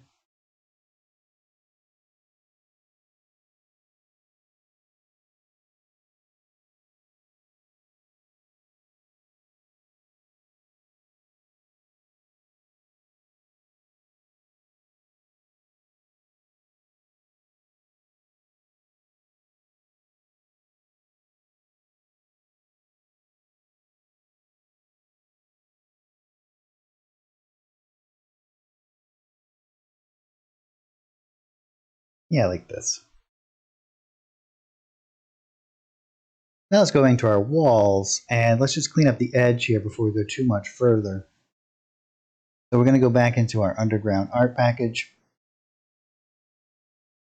into our walls area here, and I'm just going to grab this.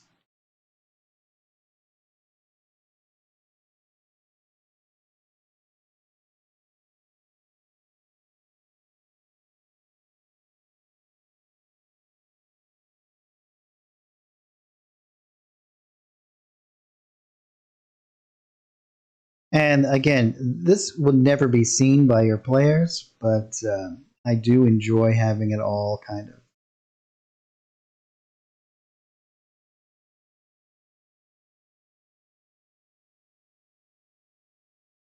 kind of laid out the way that I want it to be.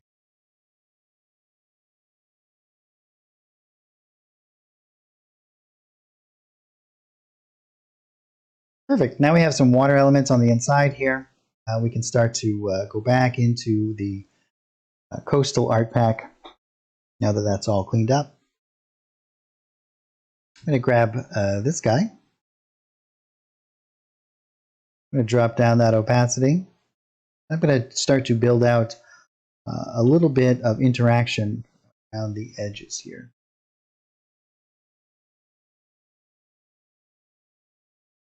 And again, we can interact with our opacity just by holding down the A button using our mouse wheel.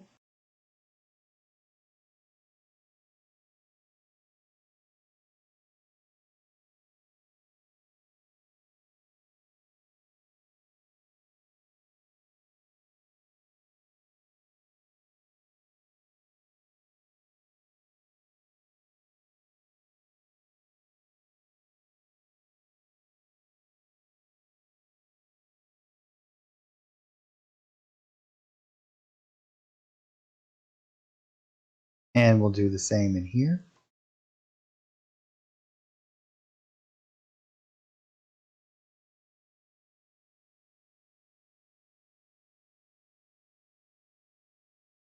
And what I'll probably do at this point, we're going to have to add in all of our water movement and that kind of stuff.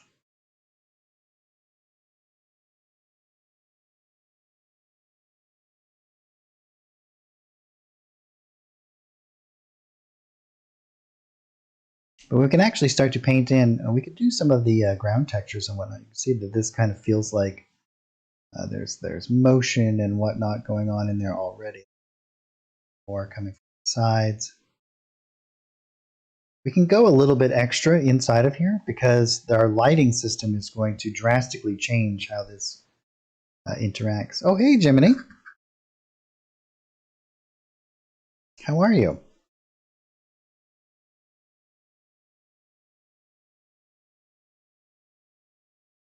We might want to add in some different rocks and stuff as well.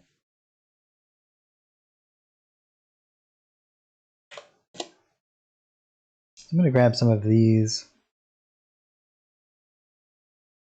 And where we have these kind of jungle rocks out through here, I'm actually going to, on this side, we'll add in a little bit, a different kind of perspective in here.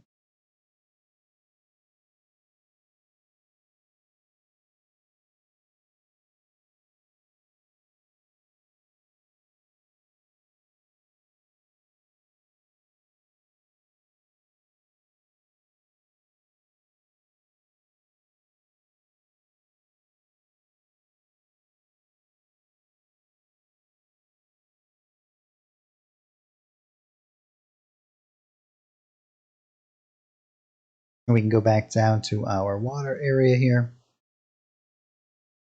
Didn't want to go all the way up there.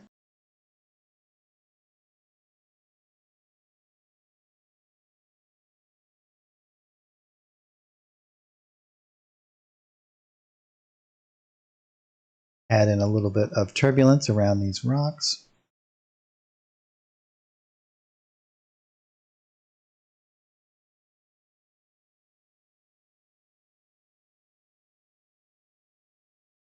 And I'm actually going to change a little bit. Let's make it a little bit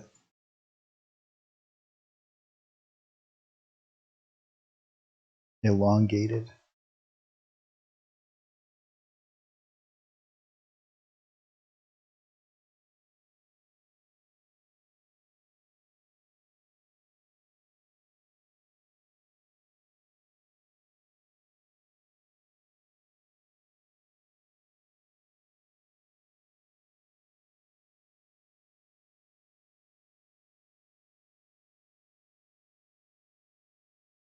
Ooh, that sounds fun.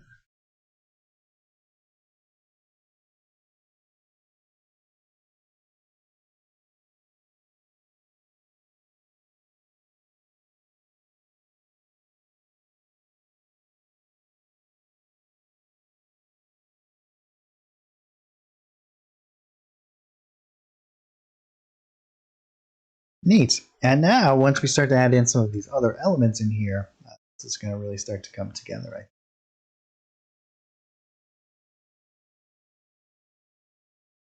So we can move back up. And now let's go out of our underwater, our coastal art pack, into our underground art pack here. We have an underwater one as well. Underground 2, where we're at.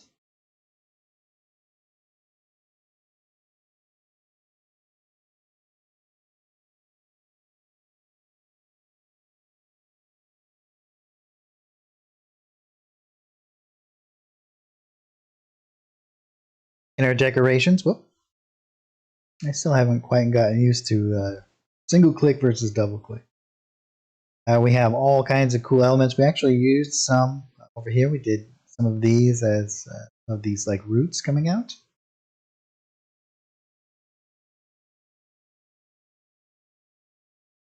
So on this side, we'll do some additional kind of stuff. But in our brushes, we have some step up and step down brushes, and these are actually kind of fun to do, as well as this one, in which this is just like a nice kind of cool rock brush, which you can kind of just create these like lines of rocks. And one of the cool things that I like to do, we'll do this right in our ground texture area here.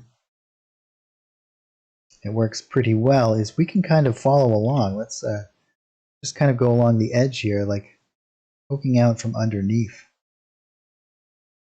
Create some kind of debris.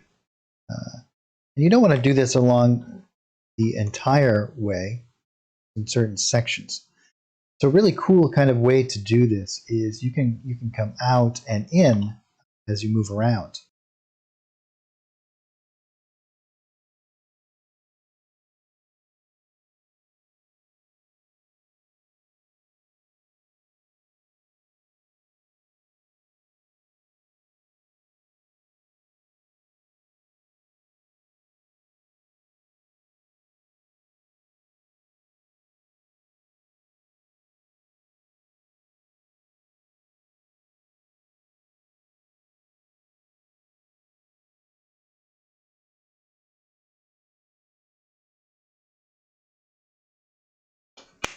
Pardon me while I have a sip of water.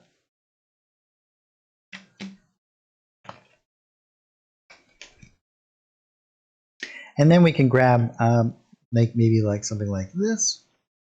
Whoop. You can see what this is these are for creating elevation.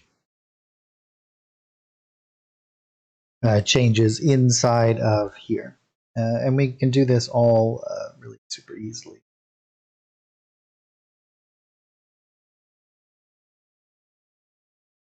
So what I'll do is I'll do this like a raised area up through here.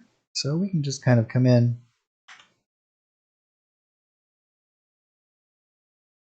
We might even actually, let me actually do this on the wall layer. And I'll do it coming right out from the wall, something like this.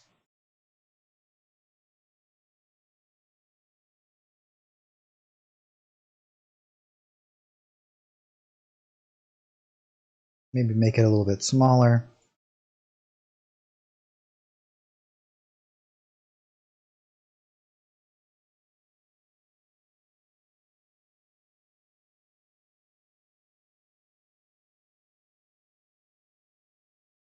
So what we'll do is we'll have these little like step ups. And this is a little bit too angular at that size.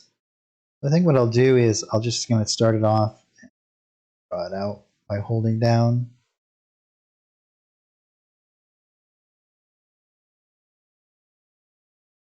Seems a little bit more natural. And we'll finalize the convincingness of that with our creating some shadows and whatnot. Great. Now let's go into our decorations. We have some mushrooms and whatnot we can place around if we wanted to. But I think I'm going to make this a little bit more vegetation filled. But not necessarily, but more like ground cover and whatnot. And we can add in some of these cool little elements here. We have some stalagmites and torches and whatnot. Maybe we'll place a couple of these around.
So is everybody getting ready for the holidays?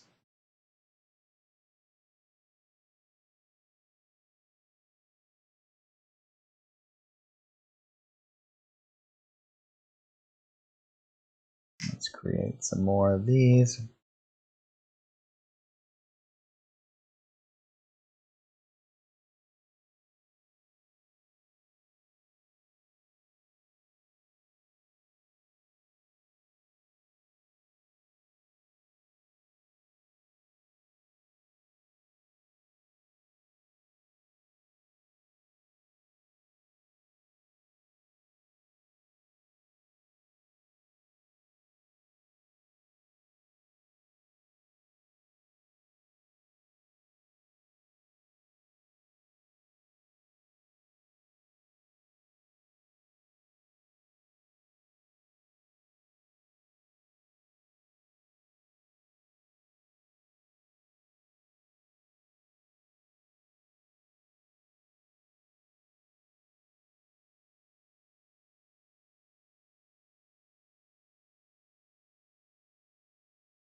Grab some of these other elements.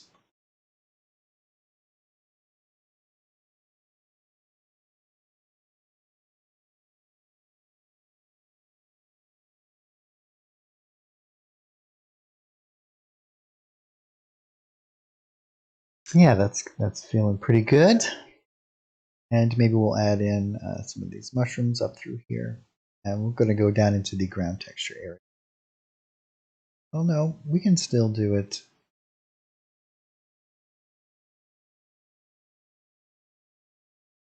We might want to continue it kind of sticking up over like this. Yeah, let's see. Let's make these a particular color though.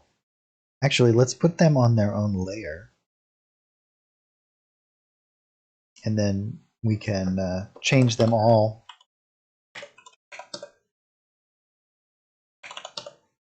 Duo is 1R.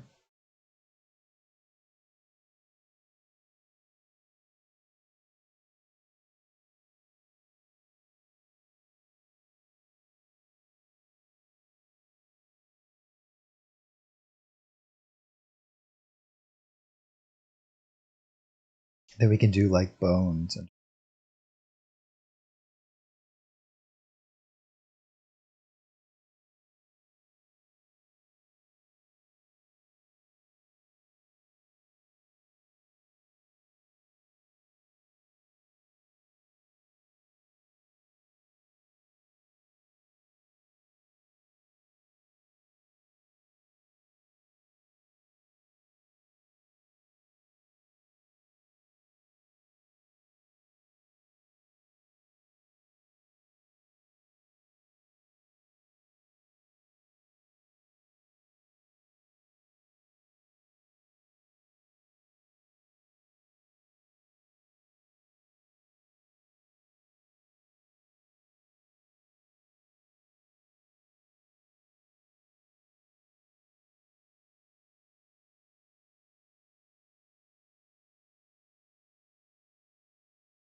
awesome. I think what we'll do is like vines and whatnot near the close to the entrance. What do you guys think?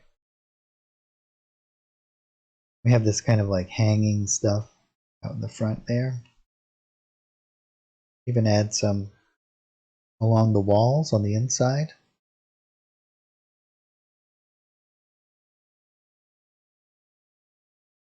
Let's grab some other vegetation that we can kind of place around. So let's go into our jungle art packs.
And I think that we have some additional kind of ones here, yeah.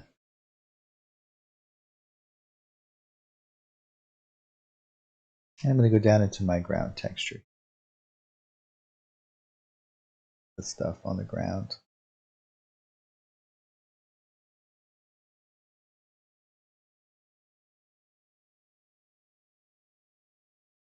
Where we get a little bit of these plants growing from the ambient light and from the entrance area. And then I'm actually going to lower down the opacity and kind of have that feeling like they get weaker or fade off. And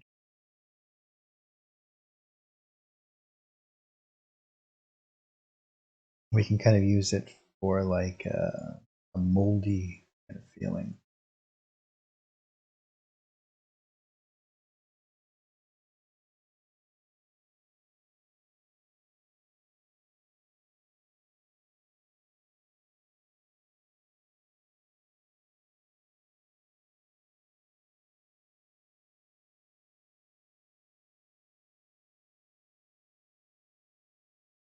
And then let's grab a couple of these vines. And then up, we'll do it in the cave walls here. We'll do some vines going across here.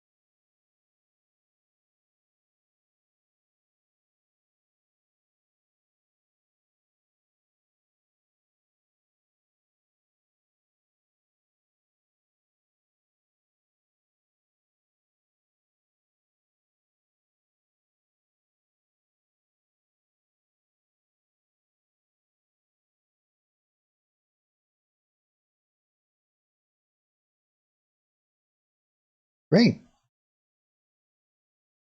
We'll get rid of that right there. Let's do that now.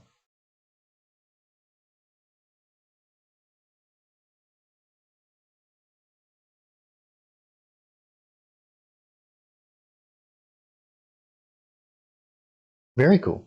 This is really starting to feel like that beachy kind of cave, isn't it?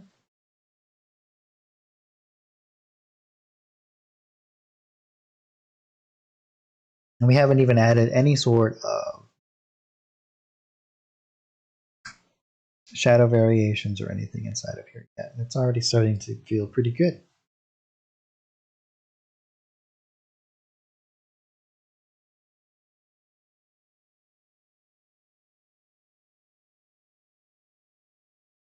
All right, let's go into the new dungeon art pack. There's a whole bunch of different bones and skeletons. I'm going to go down into my ground texture and I'm going to start to add in some bones and whatnot around.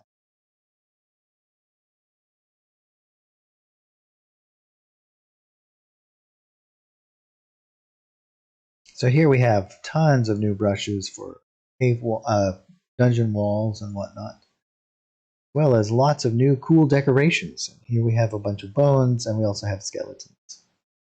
And this is all of the types of things that you might find in dungeons and crypts. As you can see, we have lots of different cool stuff here. Actually, let's start off with some of the skeletons.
Oh yes, lots of bones.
We'll do like a little bed of leaves in here.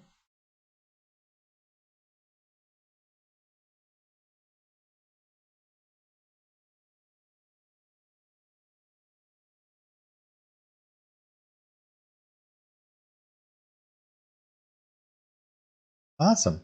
So now why don't we start to add in some of the what other kind of things do you think that might be in?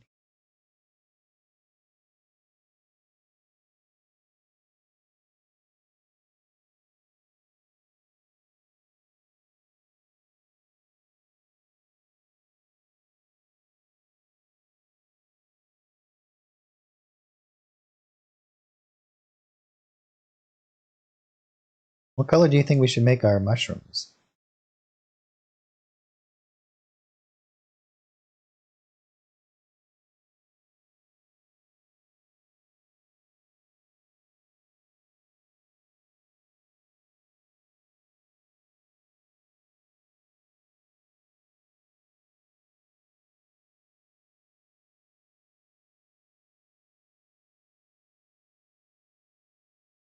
Ooh, a good old pip.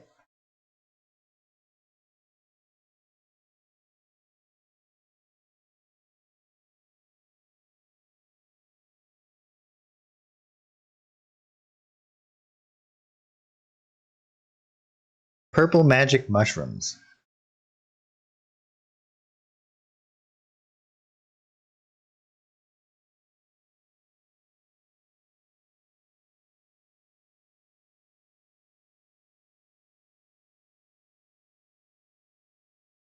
Oh, we've added some of I did some of those, so we'll have to do it a different way.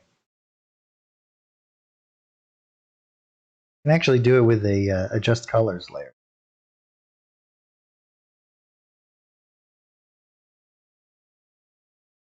Purple and green with yellow polka dots. That'll be a little bit tricky.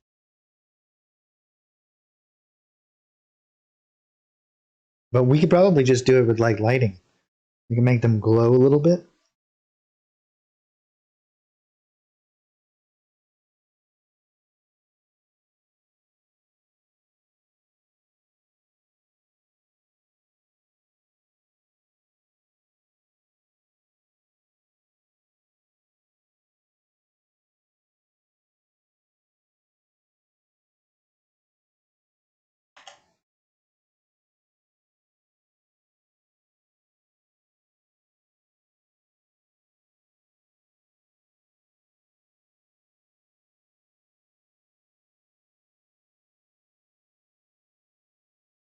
So here we have the bed of where whatever creature lives in the layer.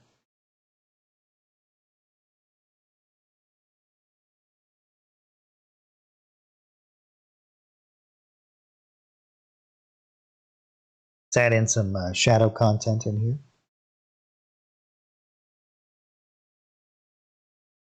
I think what we'll do is we'll just paint it in. And grab our little element like this.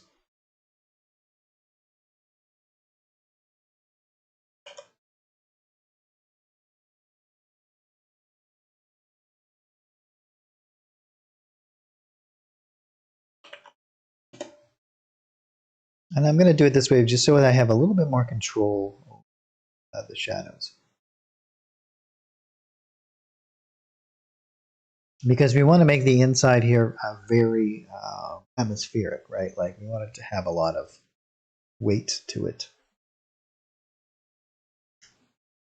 So let's start. I'm going to do some larger kind of shadows.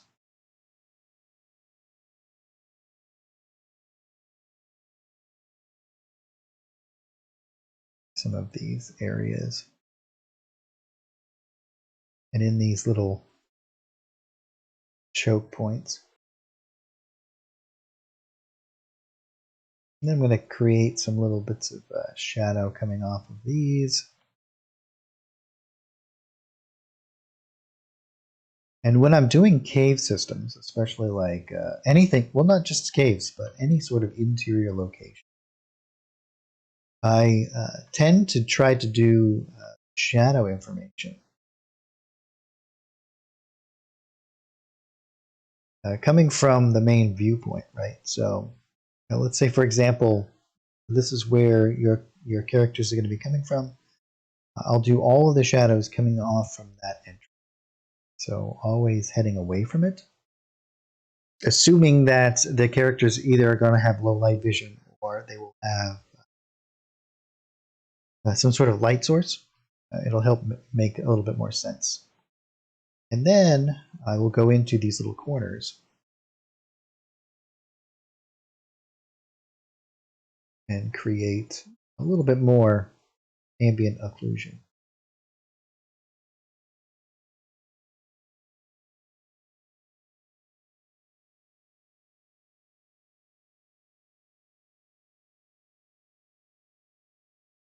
Now what I'll do is I'll go in and I'll start to do some for this as well.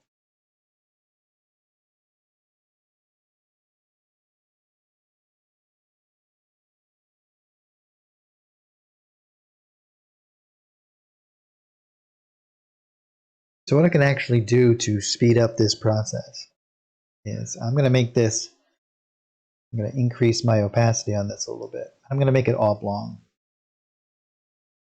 something like this.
And then we can come to this side.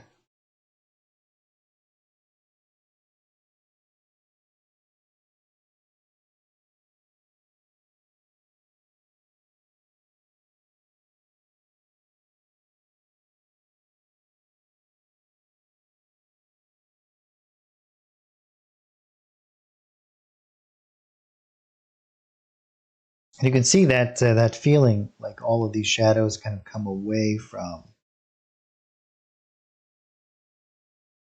the center of the room here. Adds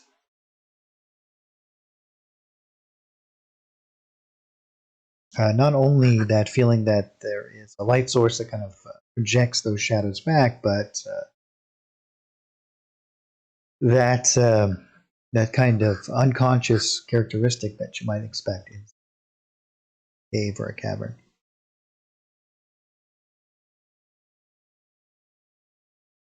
I'm going to do some around the edge of here. Let's actually increase this quite a bit.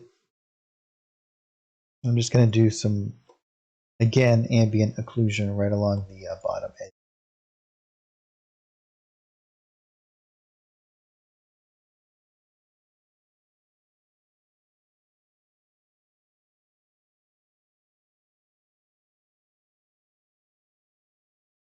further exaggerate that separation between the wall and the floor.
And then we'll do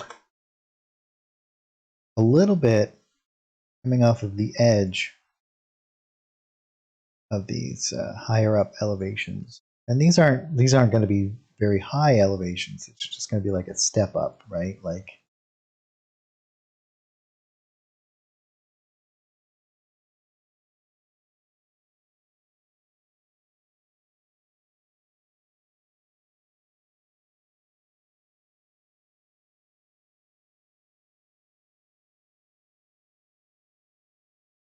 you can see these little value variations really actually change quite a lot. And then in the actual water layer here, to further exemplify a little bit of change that I want to do, I'm actually going to go back into the underground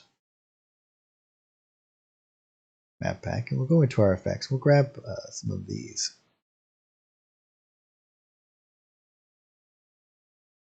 And I'm going to do, let's lower down the opacity.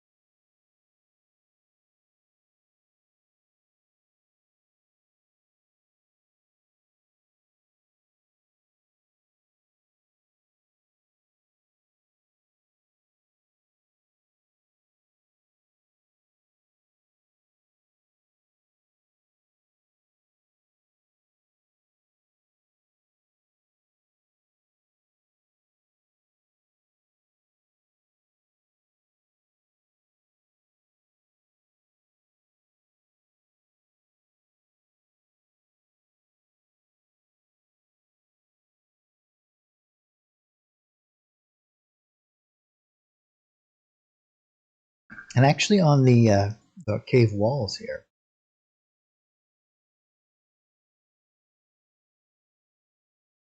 I'm going to grab this guy. And let's do a little bit, and we're going to lower down the opacity, but let's do a little bit, and let's increase the width here quite a lot.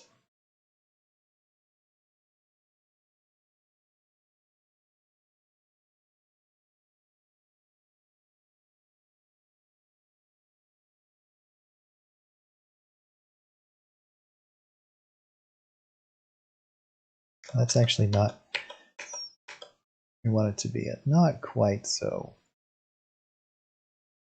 I want it to have a little bit more shape than that.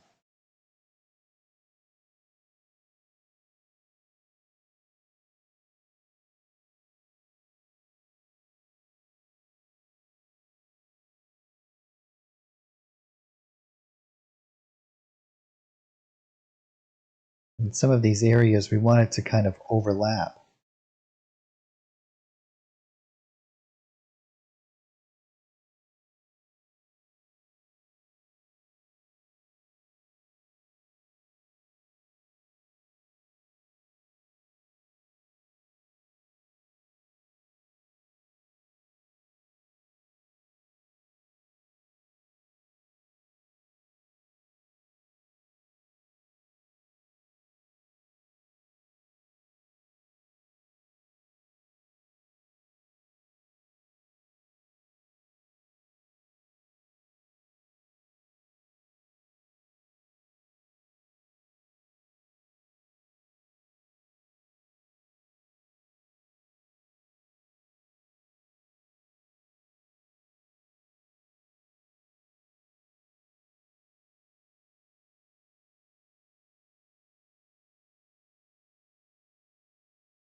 Yeah, show some turbulence in areas.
Then I'm actually going to do some along this edge too.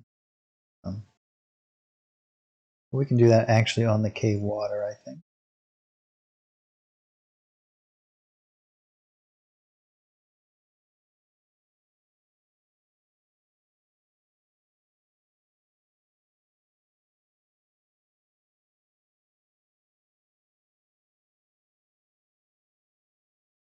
Kind of go around here. You guys can tell that the more I get into the creation process, the more I kind of I just stop talking.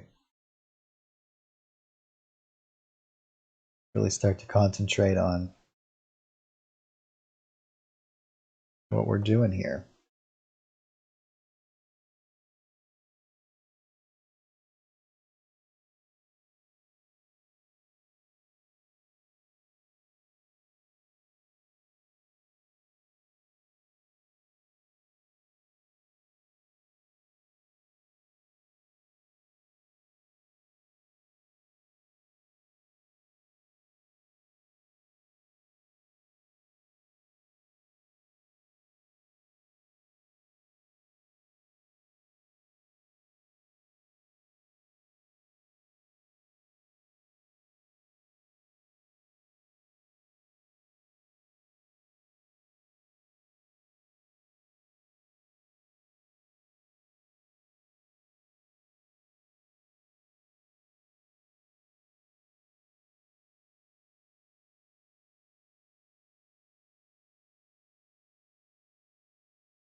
Spectacular.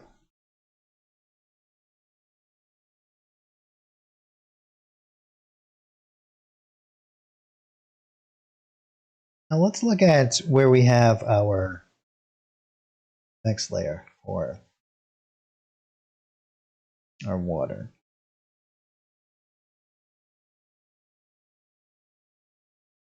And I'm thinking that we should probably include it. Maybe we should bring it up.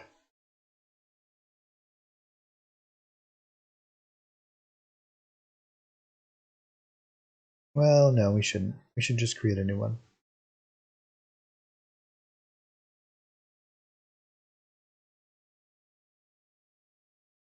And put this right in with our cave water.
Great.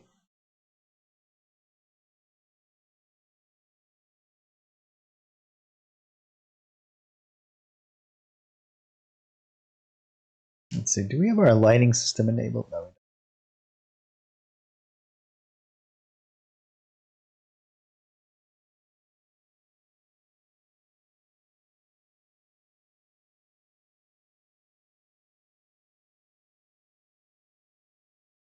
All right, so we'll turn on our default sunlight, and then we will mask out this area.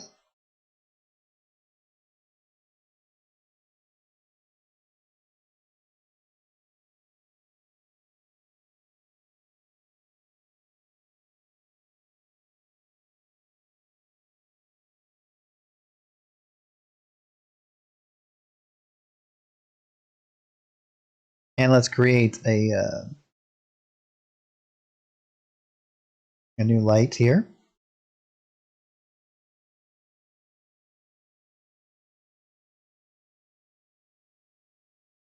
And we'll drop it right there.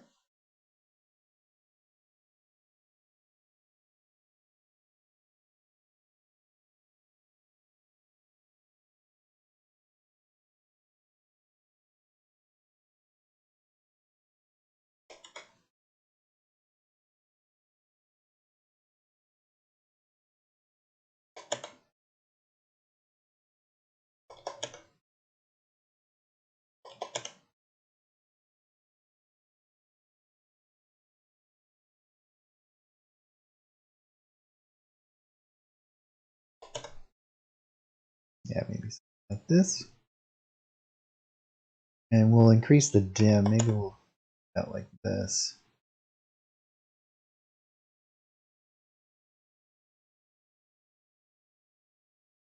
That way we'll have this kind of ambient light source that comes in from the entrance to our cave. We can actually go back into our ambient light area.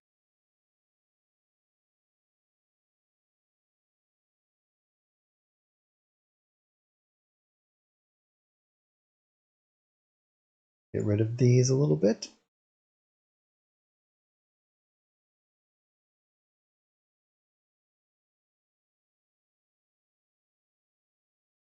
And then we can add in another light over here.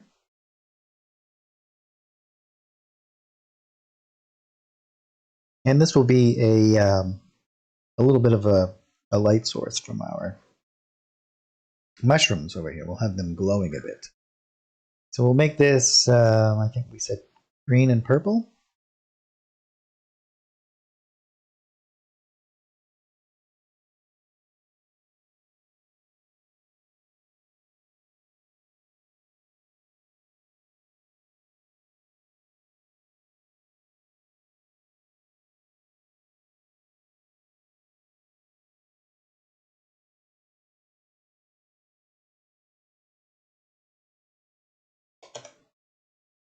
Let's actually make it 100 so it's a nice smooth transition like that.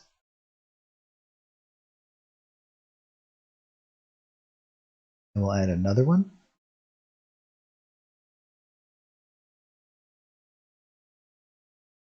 And we'll do it something similar.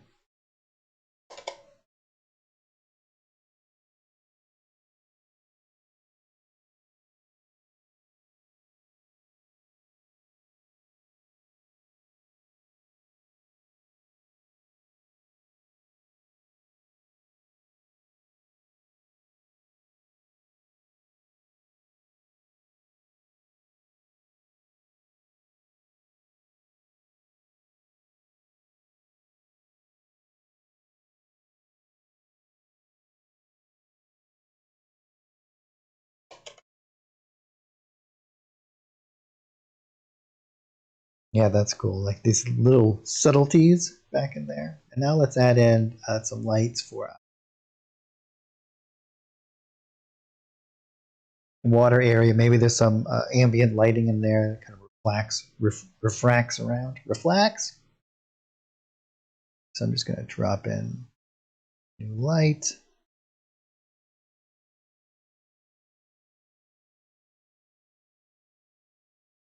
I'm actually going to set my brightness to 0. And we're going to fill the entire area in here with some dim lighting. Maybe we'll do like 14. Yeah. And I'm going to set this, I'm going to make this kind of blue.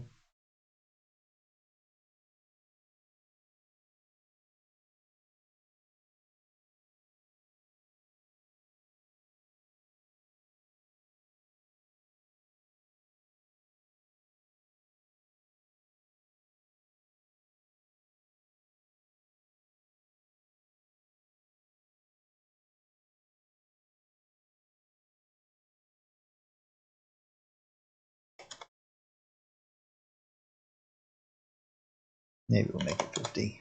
Yeah, like that.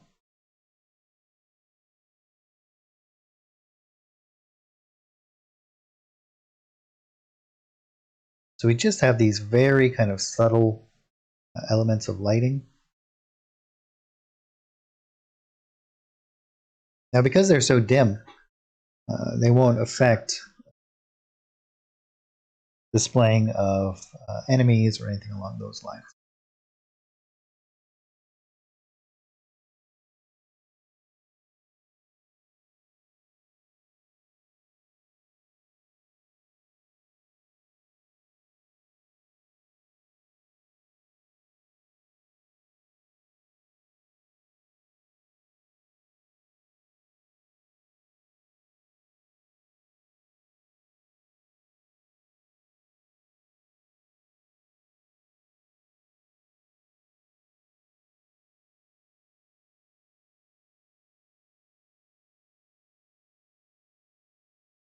I'm going to set up 2 more very minor ambient light sources. Do one here, then one in here. And I'm going to mimic this one quite a lot, this particular one. So we'll set that to 0. And again, I'll drop down my red here a little bit.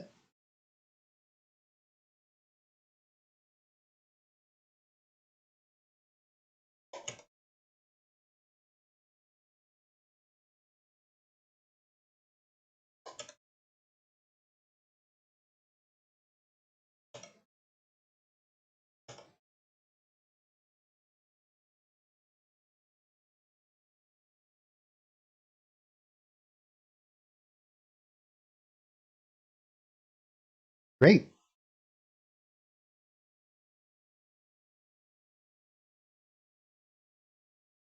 So let's grab our little buddy Bob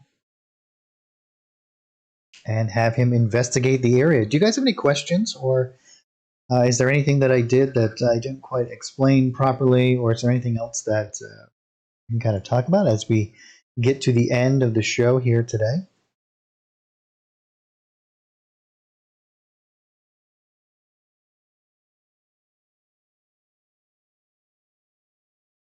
And here we have Bob walking around, and you can see. So the way that I would handle this, right? We still haven't set up any of our line of sight on this side yet. But the way that I would handle this from Bob's perspective is I would separate these so he wouldn't be able to see this side over here. It'd be very easy to do. Let's grab Bob and put him over here so he can investigate the cave. So here, as we enter into the cave, you can see that he has a very minor kind of view of what's inside here.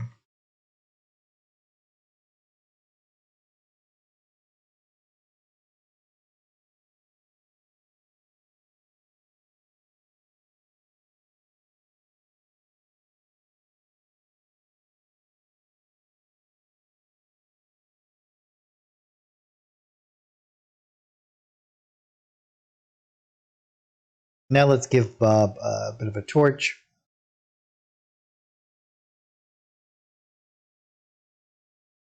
And with Bob selected, we will give a torch. So now, as Bob investigates around, he'll be able to see everything in its glory.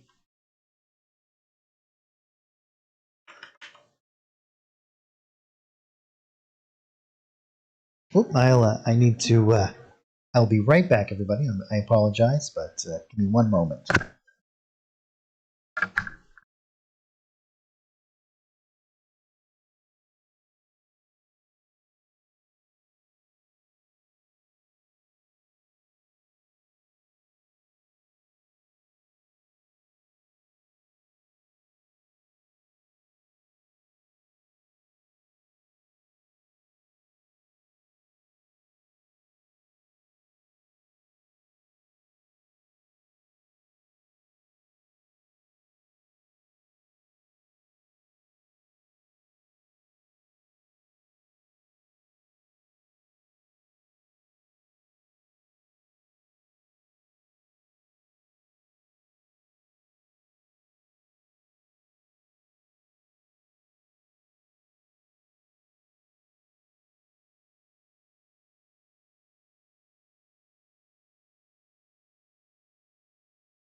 Sorry about that, everybody. I had to take a quick exit there for a moment. But I'm back, and yeah, we're winding down the show here. You can see that this is what Bob would see as he investigates the terrain. We can add in the line of sight to this too at some point.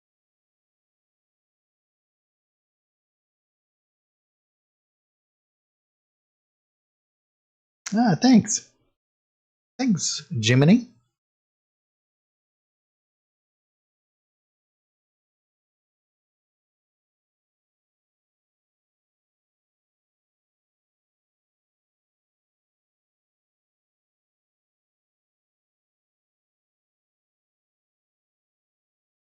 But yes, very cool map. It was a great idea, guys.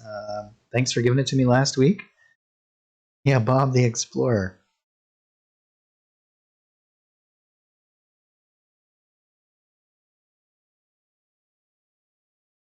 We did this cool little area over here with a nice little elevation changes up top.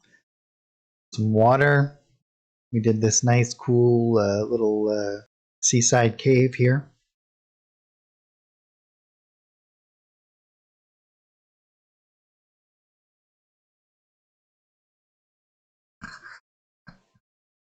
Well, thanks everyone for joining me this Saturday afternoon, creating more maps. We'll be back next week, 3 p.m. Eastern Time. We run till just about 6 o'clock or so. The following Saturday is actually Christmas, so we won't be streaming that day. And then the Saturday after that is New Year's Day. So we won't be streaming that day either. So we're going to be off. We'll have this next week, but then we'll be off for a couple of weeks for the holidays, but then we'll be back. Thanks, DJ Break Time. Yeah. And so what I'll probably do is all of these maps that we made, I'll get them all together and get them up into on the Forge for you guys. We'll get the next module up. I think I have probably another 10 or so maps that we've created that we'll be putting up on the Forge, and so you'll be able to get those. Also, I think that we'll be getting the Krampus stuff up.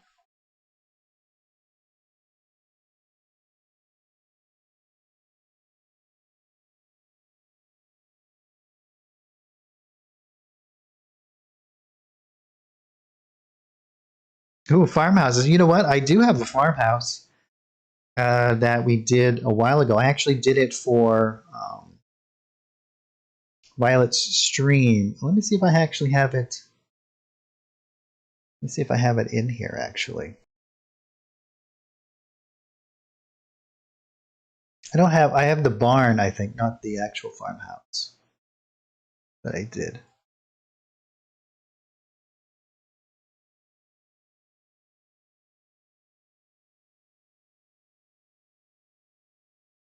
Let me just see here. No, this that one.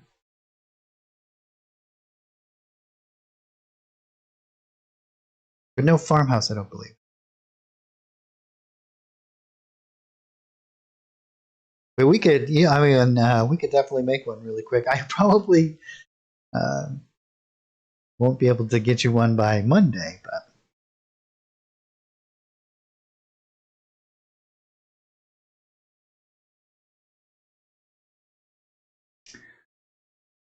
let me just see here. I did make a couple of.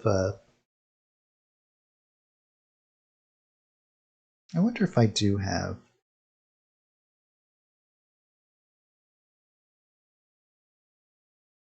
Oh, in the actually in the interior map pack. Let's see here.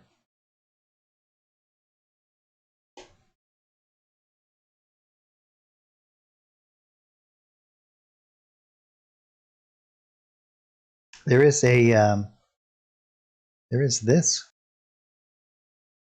house that you could use. Oh, yeah, let's just close that down. We're done with that. And this is a multi-level one. So you have yeah, it's not really a farmhouse. There's quite a lot of different stuff in here. But several floors. There's also this one that we made a long time ago, which has interior and exterior. And oh yeah, there's the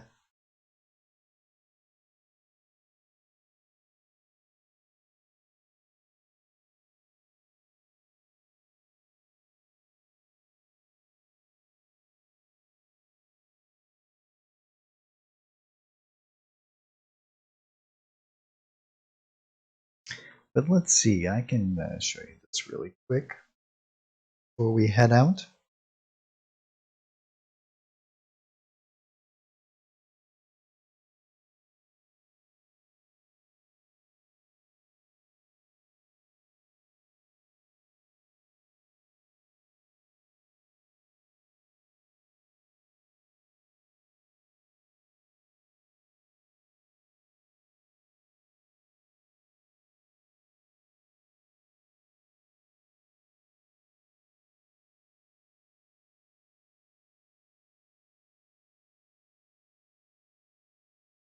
Where is that? Where did I place? Oh, I'm not sure. I'll have to check and see. I don't know where it is at the moment. But yeah, I did do. Oh, cool. Yeah, I did do a full barn for one of Violet's streams. It's got quite a lot of stuff to it. All right, guys. Well, we will call it here for today. Thanks so much for joining me. Again, I will be here this next week, but we won't be here for the 2 weeks after that. For that's Christmas and New Year's here. But thank you guys so much. And if you guys have any questions or if there's anything I can help you with, please always let me know.